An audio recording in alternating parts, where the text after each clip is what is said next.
ദൈവനാമത്തിന് മഹത്വം ഉണ്ടാകട്ടെ. നമ്മൾ ഇങ്ങനെ ഒരുമിച്ച് കൂടുവാനായിട്ട് ദൈവം ഒരു അവസരം കൂടെ നമുക്ക് നൽകിയിരിക്കുകയാണ്. ദൈവവചനത്തിലെ സത്യങ്ങൾ കേൾക്കുവാനായിട്ട് ദൈവം നൽകുന്ന ഈ അവസരങ്ങളെ ഓർത്ത് നമുക്ക് ദൈവത്തെ സ്തുതിക്കാം. ജീവനും ജീവിതവും എന്ന ഈ പരമ്പരയിലെ 175-ാമത്തെ ഒരു സെഷനാണ് നമ്മൾ ഇന്ന് കേൾക്കാനായിട്ട് പോകുന്നത്. ഇന്നത്തെ നമ്മളുടെ ചിന്തയ്ക്കായിട്ട് തിരഞ്ഞെടുത്തിരിക്കുന്നത് വളരെ പ്രസക്തമായിരിക്കുന്ന ഒരു വിഷയമാണ്. വേദശാസ്ത്രവും മനഃശാസ്ത്രവും തമ്മിലുള്ള ഏകീകരണം, അല്ലെങ്കിൽ അവ തമ്മിലുള്ള സംയോജനം എന്നൊക്കെ നമുക്ക് അതിനെക്കുറിച്ച് പറയാം. പുറമേ നമ്മൾ നോക്കുമ്പോൾ വേദശാസ്ത്രവും മനഃശാസ്ത്രവും അവ എങ്ങനെയാണ് ഏകീകരിക്കുന്നത് എന്ന് നമുക്ക് ഒരുപക്ഷെ തോന്നിപ്പോകാനുള്ള സാധ്യതയുണ്ട്. രണ്ടും വ്യത്യസ്ത ലോകങ്ങളല്ലേ എന്ന് നമ്മൾ തോന്നിപ്പോകാനായിട്ടുള്ള സാധ്യതയുണ്ട്. കാരണം ഒന്ന് വളരെ ആത്മീയമായിരിക്കുന്ന ഒന്നും മറ്റൊന്ന് ശാസ്ത്രീയമായിരിക്കുന്ന ഒന്നും ഇവ തമ്മിൽ എങ്ങനെ ചേർന്നു പോകും എന്ന് ഒരുപക്ഷെ നമ്മൾ ചിന്തിച്ചിരിക്കാൻ സാധ്യതയുണ്ട്. പക്ഷെ സത്യത്തിൽ ഇവ രണ്ടും സംസാരിക്കുന്നത് മനുഷ്യന്റെ മനസ്സ്, ഹൃദയം, ആത്മാവ് എന്നിവയെ കുറിച്ചൊക്കെയാണ്. ഇപ്പൊ ദൈവവചനത്തിലേക്ക് നമ്മൾ നോക്കുമ്പോഴും മനുഷ്യനെ കുറിച്ച് പറയുന്നത് ശരീരവും മനസ്സും ആത്മാവും ചേർന്ന ഒരു പൂർണ്ണ വ്യക്തിത്വത്തിനുടമയായിട്ടാണ് മനുഷ്യനെ നമുക്ക് ദൈവവചനത്തിൽ കാണുവാനായിട്ട് സാധിക്കുന്നത്. ആവർത്തനം 6:5 അതുപോലെ മത്തായി 22:37 പറയുന്നത് നിന്റെ ദൈവമായ കർത്താവിനെ പൂർണ്ണ ഹൃദയത്തോടും പൂർണ്ണ ആത്മാവോടും പൂർണ്ണ മനസ്സോടും കൂടെ സ്നേഹിക്കണം എന്നാണ്. അതുപോലെ റോമാലേഖനത്തിൽ നമുക്ക് കാണാൻ സാധിക്കും നമ്മുടെ മനസ്സ് പുതുക്കി രൂപാന്തരപ്പെടണം എന്ന് നമ്മോട് പറയുന്നതായിട്ട് നമുക്ക് കാണാൻ സാധിക്കും. അപ്പോൾ മനുഷ്യന്റെ ആത്മീയ ജീവിതവും അതുപോലെ മാനസിക ജീവിതവും വളരെ ആഴത്തിൽ ബന്ധപ്പെട്ടിരിക്കുന്നതാണ് എന്ന് നമുക്കിതിലൂടെ മനസ്സിലാക്കുവാനായിട്ട് സാധിക്കും. പക്ഷേ ഇന്നത്തെ ഒരു സമൂഹത്തിൽ, പ്രത്യേകിച്ചും ക്രിസ്തീയ സമൂഹത്തിൽ നമ്മളുടെ ഇടയിൽ ഇതിനെക്കുറിച്ച് എത്രമാത്രം നമ്മൾ മനസ്സിലാക്കിയിരിക്കുന്നു എന്നുള്ളത് നമ്മുടെ മുന്നിൽ നിൽക്കുന്ന ഒരു ചോദ്യമാണ്. പലപ്പോഴും നമ്മൾ മാനസിക ജീവിതത്തെക്കുറിച്ച് അത്രമാത്രം അതിനെക്കുറിച്ച് മനസ്സിലാക്കുവാൻ ശ്രമിക്കുന്നവരല്ല എന്നുള്ളൊരു സത്യം നിലനിൽക്കുന്നുണ്ട്. അപ്പോൾ ഇന്ന് നമുക്ക് ഇവ തമ്മിലുള്ള ഏകീകരണത്തെക്കുറിച്ച്, ഇവയെക്കുറിച്ച് കൂടുതൽ മനസ്സിലാക്കുവാനായിട്ടുള്ള ഒരു അതിനെ കുറിച്ചുള്ള ചെറിയ രീതിയിലുള്ളൊരു ശ്രമമാണ്. നമ്മുടെ എൽദോങ്കിളാണ് ഇന്ന് ക്ലാസ് എടുക്കുന്നത്. ഈ ഒരു സെഷൻ എടുക്കുവാനായിട്ട് എൽദോങ്കിളിനെ ഈ സമയത്ത് സ്വാഗതം ചെയ്യുന്നു. ദൈവനാമത്തിന് മഹത്വം ഉണ്ടാകട്ടെ. ദൈവനാമത്തിന് എല്ലാം മഹത്വം ഉണ്ടാകട്ടെ. Integration of faith and psychology എന്നുള്ളതാണ് നമ്മുടെ വിഷയം. വിശ്വാസവും മനഃശാസ്ത്രവും തമ്മിലുള്ള ഒരു ഏകീകരണം അല്ലെങ്കിൽ സമന്വയം എന്നുള്ളതാണ്. ആമുഖമായിട്ട് ഞാൻ ചില കാര്യങ്ങൾ ആദ്യം തന്നെ പറയട്ടെ. ഞാൻ ഈ വിഷയത്തിൽ ഒരു എക്സ്പേർട്ട് അല്ല, ഞാനത് പഠിച്ചുകൊണ്ടിരിക്കുന്നതേ ഉള്ളൂ. മനസ്സിലായതും, എന്നാൽ അത് പഠിച്ചപ്പോഴും മനസ്സിലായതും അത് ശരിയാണെന്ന് തോന്നിയതുമായ ചില കാര്യങ്ങൾ ഞാനത് പങ്കുവയ്ക്കുകയാണ്. അതെന്റെ അഭിപ്രായമാണ്. അപ്പൊ അതെനിക്കത് ശരിയായെന്ന് തോന്നിയത് കൊണ്ട് ഞാനത് നിങ്ങളോട് പങ്കുവയ്ക്കുകയാണ്. പിന്നെ ഇതൊരു പരിചയപ്പെടുത്തലാണ്. ഇത് വലിയൊരു ബൃഹത്തായ സബ്ജക്റ്റ് ആണ്. ഇതിനെക്കുറിച്ച് ധാരാളം പുസ്തകങ്ങൾ എഴുതപ്പെട്ടിട്ടുണ്ട്. അപ്പൊ ഇതിനെക്കുറിച്ച് കുറെ, പക്ഷെ ഈ ഒരു 50 മിനിറ്റ് കൊണ്ട് 45 മിനിറ്റ് കൊണ്ട് നമുക്ക് വളരെ കുറച്ച് കാര്യങ്ങളെ പറയാനായിട്ട് സാധിക്കുകയുള്ളൂ. ഇപ്പൊ താല്പര്യമുള്ളവർ പിന്നീട് അത് ഫർദർ പഠിക്കേണ്ടത് ആവശ്യമാണെന്ന് ഞാൻ പറയും. പിന്നെ ഒരു കാര്യം കൂടെ പറയാനുള്ളത്, ഇത് ഞാൻ ഈ പുസ്തകങ്ങളൊക്കെ ഇംഗ്ലീഷിലാണല്ലോ. അപ്പോൾ പുസ്തകങ്ങളിൽ നിന്ന് ട്രാൻസ്ലേറ്റ് ചെയ്ത് കഴിഞ്ഞപ്പോൾ അത് മലയാളത്തിലേക്ക് വന്നപ്പോൾ കുറച്ച് ബുദ്ധിമുട്ടായിപ്പോയി. എന്ന് വെച്ചാൽ ലളിതമായ മലയാള ഭാഷയിൽ പറയാനായിട്ട് എനിക്കത് എഴുതാനായിട്ട് പറയാനായിട്ട് സാധിച്ചിട്ടില്ല. അപ്പൊ നിങ്ങൾ ശ്രദ്ധിച്ചിരിക്കണം. മാത്രമല്ല ഞാനത് അതിൽ കൂടുതലായിട്ട് ലളിതമായിട്ട് ഞാൻ ഉദാഹരണങ്ങൾ കൂടി പറയാനായിട്ട് ശ്രമിക്കാം എന്നുള്ളതാണ് പറയാനുള്ളത്. അപ്പോ ആദ്യത്തെ ഭാഗത്ത് കുറച്ച് എക്സ്പ്ലനേഷൻ അത് പറഞ്ഞതിന് ശേഷം, അതിന്റെ തിയറിറ്റിക്കൽ സൈഡ് പറഞ്ഞതിന് ശേഷം, രണ്ടാമത്തെ ഭാഗത്ത് അതിന്റെ ഉദാഹരണങ്ങളോടുകൂടി ഞാനത് വിശദീകരിക്കാനായിട്ട് ശ്രമിക്കാം. ശരി, വിശ്വാസവും മനഃശാസ്ത്രവും തമ്മിലുള്ള സമന്വയം എന്താണ്, അതിന്റെ അർത്ഥം എന്നുള്ളതാണ്. മാനസിക ആരോഗ്യത്തെ മനസ്സിലാക്കാനും ചികിത്സിക്കാനുമായിട്ട് ബൈബിൾ അധിഷ്ഠിതമായി വിശ്വാസങ്ങളും പ്രവർത്തനങ്ങളും തിരിച്ചറിയുകയും ഉൾപ്പെടുത്തുകയും ചെയ്യുന്നത് വഴി ക്ഷേമത്തിനായിട്ടുള്ള ഒരു സമഗ്ര സമീപനത്തെ രൂപപ്പെടുത്തുക എന്നുള്ളതാണ് ഇതിന്റെ അർത്ഥം. എന്ന് വെച്ചാല് മനസ്സിന്, നമുക്കറിയാം, ജോഷുവ ഇൻട്രൊഡക്ഷനിൽ പറഞ്ഞ പോലെ മനുഷ്യൻ മനസ്സും ആത്മാവും ശരീരവും ഒക്കെ ഉള്ളവനാണ്. അപ്പോ ആ മനസ്സിന് പ്രശ്നങ്ങൾ വരാം, ആ മനസ്സിന്റെ ഒരു ആരോഗ്യമുണ്ട്, ആ ആരോഗ്യത്തിന് കുറവുകൾ വരാം. അത് മനസ്സിലാക്കാനും അത് ചികിത്സിക്കാനുമായിട്ട്, എന്നാൽ ബൈബിളിൽ അധിഷ്ഠിതമായ വിശ്വാസങ്ങളും പ്രവർത്തനങ്ങളും തിരിച്ചറിയുകയും ഉൾപ്പെടുത്തുകയും ചെയ്യുന്നത് വഴി രണ്ടും കൂടെ കൂട്ടിച്ചേർത്തിട്ടാണ് ഒരു അബ്സല്യൂട്ട് വെൽബീങ് അല്ലെങ്കിൽ ഒരു ഹോൾനെസ്, ഒരു ടോട്ടൽ ഹീലിംഗിലേക്കുള്ള ഒരു മാർഗത്തെ രൂപപ്പെടുത്തുക. അതാണ് ഈ സമന്വയം കൊണ്ട് ഉദ്ദേശിക്കുന്നത്. അതാണ് ഇതിന്റെ അർത്ഥം എന്നാണ്. ഈ സമന്വയത്തിന്റെ ആവശ്യം എന്താണെന്നുള്ളതാണ്. നമ്മൾ പറഞ്ഞ പോലെ നമ്മളൊരു സമന്വയിക്കപ്പെട്ട വ്യക്തികളാണ്. നമ്മൾ വെറും ദൈവശാസ്ത്രപരമായും സാമൂഹികമായോ അല്ലെങ്കിൽ മനഃശാസ്ത്രപരമായോ മാത്രമുള്ള വ്യക്തികളല്ല. നമുക്ക് ഒരു ആത്മീക സ്വത്വം കൂടിയുണ്ട്. നമുക്കൊരു അർത്ഥവും ലക്ഷ്യവും ഉദ്ദേശവും ഉള്ളവരാണ്. അത് വിശ്വാസത്തിൽ കൂടിയാണ് അഭിസംബോധന ചെയ്യപ്പെടേണ്ടത് എന്നുള്ളതാണ് ശരി. ഇപ്പോ മാനസികമായി വരുന്ന നമ്മുടെ ടെൻഷൻ, സ്ട്രെസ്, ട്രോമ, ആഘാതങ്ങള്, ഇവയ്ക്കൊക്കെ ആശ്വാസവും പ്രത്യാശയും തന്ന ജീവിതത്തെ അതിന്റെ ഉദ്ദേശ ലക്ഷ്യങ്ങളോടെ നിലനിർത്തുന്നത് നമ്മുടെ വിശ്വാസമാണ്. മനുഷ്യ മനസ്സിന്റെ സങ്കീർണതകളെ മനസ്സിലാക്കാനായിട്ട് ശ്രമിക്കുകയും ആ മനസ്സിനുണ്ടാകുന്ന അസ്വാസ്ഥ്യങ്ങളെ പടിപടിയായി ചികിത്സിക്കാൻ ഉപകരിക്കുന്ന ഉപകരണങ്ങൾ, അതിനെ ചികിത്സിക്കാൻ ഉതകുന്ന ഉപകരണങ്ങൾ, ടൂൾസ് ഉണ്ടാക്കിയെടുക്കുകയും ചെയ്യുന്നതാണ് മനഃശാസ്ത്രത്തെ. അതിനു വേണ്ടിയിട്ടാണ് നമ്മൾ മനഃശാസ്ത്രത്തെ ഉപയോഗിക്കുന്നത്. ഞാൻ പറഞ്ഞത് ഒരിക്കൽ കൂടി പറയാം. അതായത് നമ്മുടെ മനസ്സ് വളരെ സങ്കീർണമാണ്. നമ്മുടെ ബ്രെയിൻ എന്ന് വെച്ചാൽ വളരെ വളരെ സങ്കീർണമാണ്. അതിനെക്കുറിച്ചുള്ള പഠനങ്ങളൊക്കെ നടന്നുകൊണ്ടിരിക്കുകയാണ്. അതൊന്നും ഇനിയും ഒരിടത്തും എത്തിയിട്ടില്ല. പക്ഷെ ഓരോ പഠനം കഴിയുമ്പോഴത്തോളം മനുഷ്യന്റെ മനസ്സ്, ബ്രെയിൻ, അതൊക്കെ ഒത്തിരി ഒത്തിരി സങ്കീർണം. മനുഷ്യന്റെ മനസ്സെന്ന് ബ്രെയിൻ മാത്രം പറഞ്ഞുകൊണ്ടായില്ല, അത് വളരെ സങ്കീർണമാണ്. ആ മനസ്സിന് വരുന്ന ചില പ്രശ്നങ്ങളൊക്കെയും പരിഹരിക്കാനായിട്ട് ചില ചികിത്സാ രീതികൾ ആവശ്യമാണ്, ചില ടൂൾസ് ആവശ്യമാണ്. അതാണ് ഈ മനഃശാസ്ത്രം കൊണ്ട് ഉദ്ദേശിക്കുന്നത്. പക്ഷേ ക്രിസ്തീയ മനഃശാസ്ത്രം ചെയ്യുന്നത് എന്താണെന്ന് വെച്ചാൽ, അതാണ് നമ്മൾ ഇന്ന് ചിന്തിക്കാൻ പോകുന്നത്. ഇത് ആദ്യത്തെ മനഃശാസ്ത്രത്തിന്റെ സൈക്കോളജി മാത്രമാണ് ഞാൻ പറഞ്ഞത്. പക്ഷെ ക്രിസ്തീയ മനഃശാസ്ത്രം അല്ലെങ്കിൽ ക്രിസ്ത്യൻ സൈക്കോളജി എന്താണെന്നുള്ളതാണ് നമ്മൾ ചിന്തിക്കാനായിട്ട് ആഗ്രഹിക്കുന്നത്. അപ്പൊ എന്റെ വിഷയം വെറും സെക്യുലർ സൈക്കോളജി അല്ല. എനിക്ക് സെക്യുലർ സൈക്കോളജിയിലെ താല്പര്യം ഉണ്ടെങ്കിൽ തന്നെ ഞാൻ സെക്യുലർ സൈക്കോളജി ആ വിധത്തിൽ സ്വീകരിക്കുന്ന ആളല്ല. എന്ന് വെച്ചാൽ അതിന്റെ ലക്ഷ്യം ഒരു പരിപൂർണതയിലേക്ക് അല്ലെങ്കിൽ പൂർത്തിയിലേക്ക് എത്തുന്നില്ല എന്നുള്ളതുകൊണ്ടാണ്. പക്ഷേ ക്രിസ്ത്യൻ സൈക്കോളജിയിൽ ഒത്തിരി സെക്യുലർ സൈക്കോളജിയുടെ ടൂൾസ് ഉപയോഗിക്കുന്നുണ്ട്. അത് വളരെ പ്രയോജനപ്രദമായതുകൊണ്ടാണ്. എന്നാൽ ആത്യന്തിക ലക്ഷ്യത്തിലേക്ക് എത്തണമെങ്കിൽ അതിന് നമുക്ക് ബൈബിൾ വേണം, നമുക്ക് വിശ്വാസം വേണം. ആ കാര്യങ്ങളിൽ കൂടിയാണ് അത് ആത്യന്തികമായി എത്തിക്കുന്നത്. അപ്പോ ഇത് രണ്ടും കൂടി ചേർത്ത് പറയാനായിട്ടാണ് ഞാൻ ആഗ്രഹിക്കുന്നത്. അതിനു മുമ്പ് ക്രിസ്തീയതയും ഈ സൈക്കോളജിയും തമ്മിലുള്ള ബന്ധത്തെക്കുറിച്ച്, അത് വന്ന വഴികളെക്കുറിച്ച് ഒരു ചെറിയ വിവരണം ഞാൻ പറയാം. ഇതെങ്ങനെയാണ് ഇങ്ങനെ ഒരു ഒരു ഒരു ആദ്യം ചില ഒത്തിരി ക്ലാഷ് ഉണ്ടായിട്ട് എങ്ങനെയാണ് അതിൽ ഇന്നൊരു ഒരു ഇന്റഗ്രേഷനിലേക്ക് വന്നതെന്ന് ഞാൻ പറയാം. പുരാതന ചിന്താഗതി വെച്ച് നോക്കുമ്പോൾ ഇത് തമ്മിൽ ഭയങ്കര വലിയ സംഘർഷങ്ങളായിരുന്നു. വലിയ വാഗ്വാദങ്ങൾ, എതിർപ്പുകളൊക്കെ ഉണ്ടായിട്ടുണ്ട്. ഇതിന്റെ കാലം പറഞ്ഞു കഴിഞ്ഞാൽ സഭാപിതാവായ തെർത്തുല്യന്റെ കാലം മുതലുണ്ട്. തെർത്തുല്യൻ കേട്ടോ, നമുക്കറിയാമല്ലോ, ട്രിനിറ്റി, ത്രിത്വം എന്ന പദം കോയിൻ ചെയ്ത ആളാണ്. 155 മുതൽ 240 AD ജീവിച്ചിരുന്ന സഭാപിതാവാണ് തെർത്തുല്യൻ. തെർത്തുല്യൻ പറഞ്ഞത് എന്താണെന്ന് അറിയാം? അദ്ദേഹം പറഞ്ഞു, അദ്ദേഹത്തിന്റെ സ്റ്റേറ്റ്മെന്റ് ഇങ്ങനെയാണ്: ഏതൻസും യെരുശലേമും തമ്മിൽ എന്ത് ബന്ധം എന്നാണ്. ഏതൻസ് എന്ന് വെച്ചാൽ ലൗകികതയ്ക്ക് പ്രാധാന്യം കൊടുക്കുന്നതാണല്ലോ ഏതൻസ്. ക്രിസ്തീയതയ്ക്കുള്ളതാണ് യെരുശലേം. അപ്പൊ അദ്ദേഹം പറഞ്ഞത്, ക്രിസ്തുവിൽ നിന്നും അപ്പസ്തോലിക പഠിപ്പിക്കലുകളിൽ നിന്നും സെക്യുലർ ടീച്ചിങ്സ് നമ്മളെ വഴിതെറ്റിക്കും എന്നാണ്. എല്ലാ അറിവും ദൈവകൃപയോട് ചേർന്നിരിക്കുന്നു, എല്ലാ അറിവും ദൈവത്തിൽ നിന്നുള്ള വെളിപ്പാടാണ് എന്നാണ്. അപ്പൊ ഈ ചോദ്യം മറ്റു ചില ആളുകൾ പിന്നെ വേറെ വിധത്തിൽ ചോദിക്കാനിടയായി. അതിങ്ങനെയാണ്: ലൈപ്സിഗിനും വിയന്നയ്ക്കും യെരുശലേമുമായി എന്ത് കാര്യം എന്നാണ്. ലൈപ്സിഗ് എന്ന് പറഞ്ഞാൽ ജർമ്മനിയിലെ ഒരു നഗരമാണ്.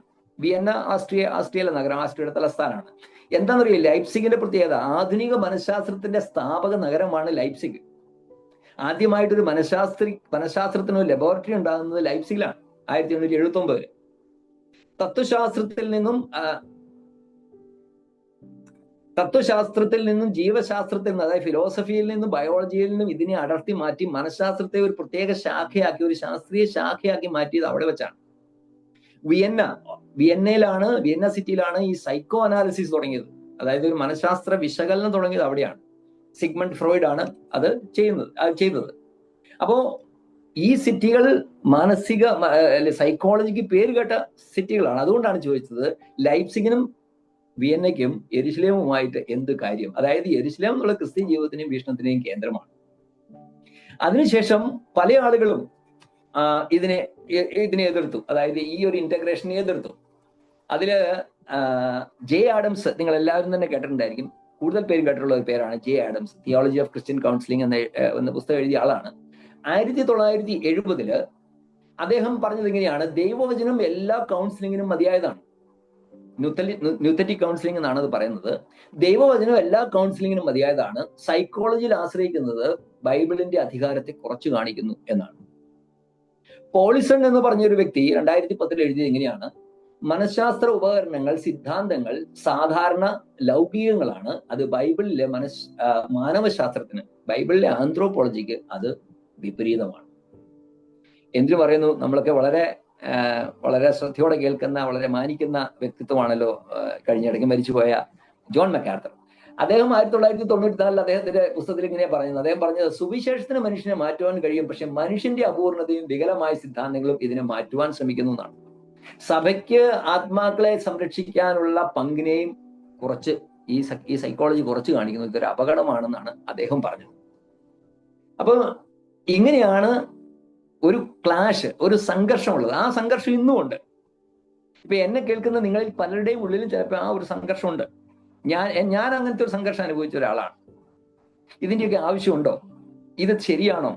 ബൈബിൾ മാത്രം പോരെ? നമുക്ക് ഏത് കാര്യത്തിനും ബൈബിളിൽ ഉത്തരമുണ്ട്, അല്ലെങ്കിൽ ഏത് കാര്യവും നമുക്ക് ബൈബിൾ കൊണ്ട് ചെയ്യാവുന്നതേ ഉള്ളൂ, ഏത് പ്രശ്നത്തെ നേരിടാം എന്ന് അങ്ങനെ ചിന്തിക്കുകയും അത് മതി എന്ന് വിചാരിക്കുകയും ചെയ്യുന്നതാണ് ഒത്തിരി ആളുകൾ.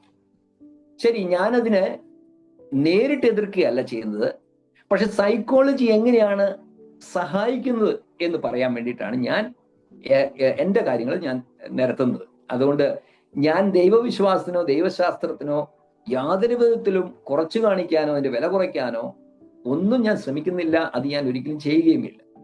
പക്ഷേ സൈക്കോളജി പല വിധത്തിലും സഹായിക്കും എന്നുള്ളത് എനിക്ക് മനസ്സിലായത് കൊണ്ടാണ് ഞാൻ ഈ പറയുന്നത്. ഇനി ഇതിനെ സംബന്ധിച്ചുള്ള പല സമീപന രീതികളുണ്ട്, അതൊന്ന് ഞാൻ പറയാം. ഇത് തമ്മിലുള്ള ബന്ധത്തെക്കുറിച്ചുള്ള ചില സമീപനങ്ങളുണ്ട്. പല ഗ്രൂപ്പുകളായിട്ടുള്ള ആളുകൾ, ഒരു 5-6 ഗ്രൂപ്പുകാരുണ്ട്. ഒരു ഗ്രൂപ്പ് പറയുന്നത് അവർ സാധാരണ ചിന്താഗതിക്കാരാണ്. അവരുടെ ചിന്താഗതി എന്താണെന്ന് വെച്ചാൽ അവർ പറയുന്നത് രണ്ടും ഇത് വിപരീത ധ്രുവങ്ങളിലാണ്. ഇത് ഒരിക്കലും ഒത്തുപോകാനായിട്ട് സൈക്കോളജിയും തിയോളജിയും ഒരുമിച്ച് പോകാനായിട്ട് സാധിക്കില്ല. അവർ പറയുന്നത് സമ്പൂർണ്ണ ധാർമ്മിക അധപ്പതനം സംഭവിച്ച മനുഷ്യനിൽ ഒരു നന്മയുമില്ല. അപ്പൊ യേശു ക്രിസ്തുവാണ് എല്ലാത്തിനും മതിയായവൻ, അതുകൊണ്ട് ഇതിന്റെ ഒന്നും ആവശ്യമില്ല, കർത്താവ് തന്നെയും ബൈബിൾ തന്നെ എല്ലാം നോക്കിക്കൊള്ളും. ഇവ രണ്ടിനെയും സമന്വയിപ്പിച്ചാല് ദൈവവചനത്തിന്റെയും സഭയുടെയും അധികാരത്തെ കുറച്ചു കാണിക്കുന്നതായിരിക്കും ഫലം എന്നാണ് ഈ കൂട്ടർ ചിന്തിക്കുന്നത്. രണ്ടാമത്തെ കൂട്ടരാണ് ചാരന്മാർ എന്ന് പറയും, സ്പൈസ്. ചാരന്മാർ എന്ന് വെച്ചാൽ, ചാരൻ അറിയാലോ, മറ്റൊരു സ്ഥലത്തെ എങ്ങനെ നിരീക്ഷിക്കുന്നവരാണ്, ഇവിടുന്ന് മറ്റു സ്ഥലങ്ങളെ നിരീക്ഷിക്കുന്നവരാണ്. അപ്പൊ ഇവര് സൈക്കോളജി സൈഡിൽ നിന്നുള്ളവരാണ്, മനഃശാസ്ത്ര സൈഡിൽ നിന്ന്. ഇവർ ഈ ബന്ധം പഠിക്കാൻ ആഗ്രഹമുള്ളവരാണ്. അവർ ഈ മതത്തെ, റിലീജിയനെ ഒരു വസ്തുവായിട്ട് പഠിക്കുകയാണ്. ക്ലാഷ് ഒന്നും വേണ്ട. മതത്തിന്റെ വിശ്വാസവും പരിപാടികളും മാനസികാരോഗ്യത്തിന് നല്ലതാണെങ്കിൽ നമുക്ക് സ്വീകരിക്കാം. അപ്പൊ പ്രാർത്ഥിക്കുക, ധ്യാനിക്കുക, മെഡിറ്റേഷൻ ഒക്കെ നല്ലതാണ്, യോഗ, ഇങ്ങനത്തെ കാര്യങ്ങളൊക്കെ നല്ലതാണ്. അപ്പൊ അതൊക്കെ നമുക്ക് സ്വീകരിക്കാം. അല്ലാതെ ആഴത്തിലുള്ള മതവിശ്വാസത്തിലേക്കൊന്നും അവർ പോകില്ല. രക്ഷ, പാപം, പിന്നെ അതുപോലുള്ള കാര്യങ്ങളൊന്നും, വിശുദ്ധി, ഇങ്ങനത്തെ കാര്യങ്ങളിലേക്കൊന്നും അവർ പോകാനായിട്ട് ആഗ്രഹിക്കുന്നില്ല. അത് സൈക്കോളജി സൈഡിൽ നിന്നുള്ളവർ. അടുത്ത മൂന്നാമത്തെ കൂട്ടർ കോളനിക്കാർ എന്ന് പറയും, കോളനിസ്റ്റ്. അത് തിയോളജി സൈഡിൽ നിന്നുള്ളവരാണ്. അവർക്ക് സൈക്കോളജിയുടെ മൂല്യം അറിയാം, പക്ഷെ തിയോളജിയാണ് അവരെ സംബന്ധിച്ചുള്ള ആധികാരിക കേന്ദ്രം. ബൈബിൾ ഒരു വിദേശ ഭൂമിയാണ്. വിദേശ ഭൂമിയിലാണല്ലോ ഈ കോളനി സ്ഥാപിക്കുന്നത്, അല്ലേ? സൈക്കോളജി ഒരു വിദേശ ഭൂമിയാണ്. അതുകൊണ്ട് അല്പം ദൂരെ നിന്ന് ഒന്ന് നോക്കിയാൽ മതി. തിയോളജിക്കലി മാത്രം സൈക്കോളജിയെ വ്യാഖ്യാനിക്കും. പക്ഷെ അത് എന്താ പ്രശ്നം എന്ന് വെച്ചാൽ, അതുകൊണ്ട് വികലമായ സൈക്കോളജിയെ കുറിച്ചാണ് പിന്നെ അവർ പറഞ്ഞു വെക്കുന്നത്. അതുകൊണ്ട് ഓക്കെ, ഇത് മൂന്നാമത്തെ ഗ്രൂപ്പ്. നാലാമത്തെ ഗ്രൂപ്പുകളാണ് അതിന് ന്യൂട്രലിസ്റ്റുകൾ എന്ന് പറയും, നിഷ്പക്ഷവാദികൾ. അവർ പറയുന്നത് ഇത് രണ്ടും രണ്ടാണ്, രണ്ട് ഡിസിപ്ലിൻ ആയിട്ട് ഇതിനെ പഠിച്ചാൽ മതി, രണ്ടിൽ നിന്ന് പഠിക്കാൻ, രണ്ടും സ്വതന്ത്രമാണ്, ഇത് തമ്മിൽ മിക്സ് ചെയ്യേണ്ട ആവശ്യമില്ല എന്നാണ്. അഞ്ചാമത്തെ കൂട്ടരാണ് റീബിൽഡേഴ്സ് എന്ന് പറയും. അവർ പുനർനിർമ്മാതാക്കൾ എന്നാണ്. അവർ പറയുന്നത് എന്താണ്? ക്രിസ്തീയ അടിസ്ഥാനത്തിൽ മനഃശാസ്ത്ര ഭൂപ്രദേശം പണിയാം എന്ന് വിചാരിക്കുന്നവരാണ് അവർ. Christian psychological geography. അപ്പോൾ സെക്യുലർ സൈക്കോളജി അവർ വിമർശിക്കും. കൗൺസിലിങ്ങിന്റെ ഭാഗങ്ങൾ ഉൾപ്പെടുത്താം, അതും ക്രിസ്തീയ കാഴ്ചപ്പാടുകളിൽ നിന്നുകൊണ്ട് സമ്മതിക്കാം, അനുഭവങ്ങൾ പങ്കിടാം, ഇതെല്ലാം ചെയ്യാം. പക്ഷേ ക്രിസ്തീയ അടിസ്ഥാനത്തിൽ മാത്രമേ അതിനെ കാണാനായിട്ട് സാധിക്കൂ. ആറാമത്തെ കൂട്ടരാണ് സഖ്യകക്ഷികൾ എന്ന് പറയും, അലൈസ്. അവർ പറയുന്നത് ഇത് രണ്ടും ഒരു പരമാധികാര ദൈവത്തിന്റെ വിഷയങ്ങളാണ്. രണ്ടും മനുഷ്യന്റെ സ്വഭാവത്തെയും പ്രവർത്തനങ്ങളെയും സംബന്ധിച്ചുള്ള സത്യം പ്രകടിപ്പിക്കുന്നതാണ്. ദൈവവചനവും ദൈവിക പ്രവൃത്തികളെയും മനുഷ്യനെ കുറിച്ചുള്ള സത്യങ്ങൾ വെളിപ്പെടുത്തുന്നു. Scripture and creation reveal God's work concerning man. ക്രിസ്തീയ സത്യങ്ങൾ മനസ്സിലാക്കാനും പ്രയോഗത്തിൽ വരുത്തുവാനും മനഃശാസ്ത്രം സഹായിക്കുന്നു എന്ന് ഇവർ പറയും. അതുകൊണ്ട് ഒരു നല്ല പാർട്ട്ണർഷിപ്പിൽ മുന്നോട്ട് പോകാമെന്നാണ് ഈ കൂട്ടർ പറയുന്നത്.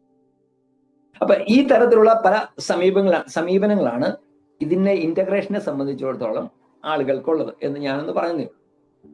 ഓക്കെ, ഇനി ഞാനൊരു കാര്യം പറയട്ടെ. ഈ മനഃശാസ്ത്രത്തിനോട് ഇത്ര വിരോധം വരാനുള്ള കാരണം കൂടി ഞാൻ പറയാം.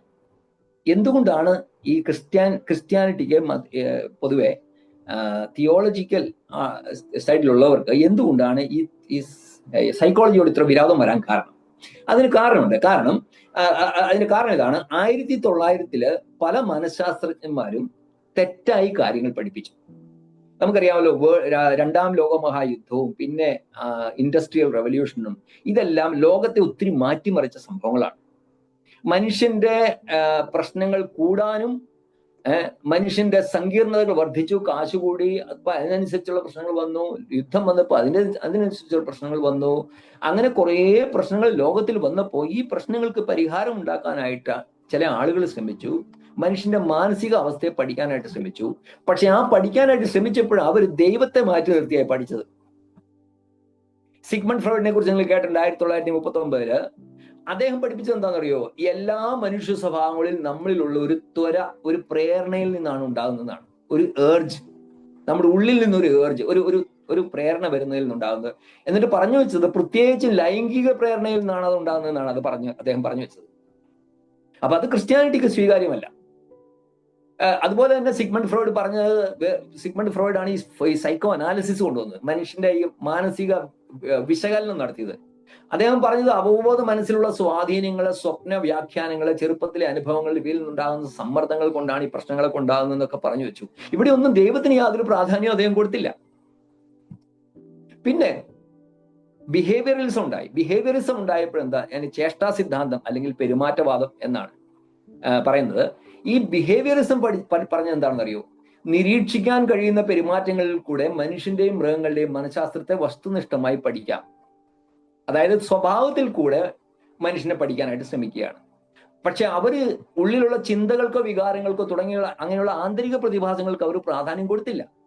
നേരിട്ട് നിരീക്ഷിക്കാൻ കഴിയാവുന്ന കാര്യങ്ങൾ മാത്രം അവർ ശ്രദ്ധ കേന്ദ്രീകരിച്ചു. ഈ സ്വഭാവം എങ്ങനെ കാണുന്നു അതിനനുസരിച്ച് ആളെ വിശദീകരിക്കാനായിട്ട് ശ്രമിച്ചു. അപ്പോ ഒരു സ്വഭാവത്തെ അതിന്റെ പോസിറ്റീവ് നെഗറ്റീവുമായ ഫലങ്ങളുമായി ബന്ധപ്പെടുത്തി അവർ പഠിച്ചു. അതിന് ഒരു ഉദാഹരണം പറഞ്ഞാല്, പാവ്ലോ എന്ന് പറഞ്ഞൊരു വ്യക്തി, അദ്ദേഹം ഒരു പട്ടിയായിട്ട് തന്റെ പട്ടിയെ വെച്ചിട്ട് ഒരു പരീക്ഷണം നടത്തി. അതെന്താണെന്ന് വെച്ചാല്, ഈ പട്ടിക്ക് ഭക്ഷണം കൊടുക്കുന്നതിന് മുമ്പ് ഒരു ബെല്ലടിക്കും.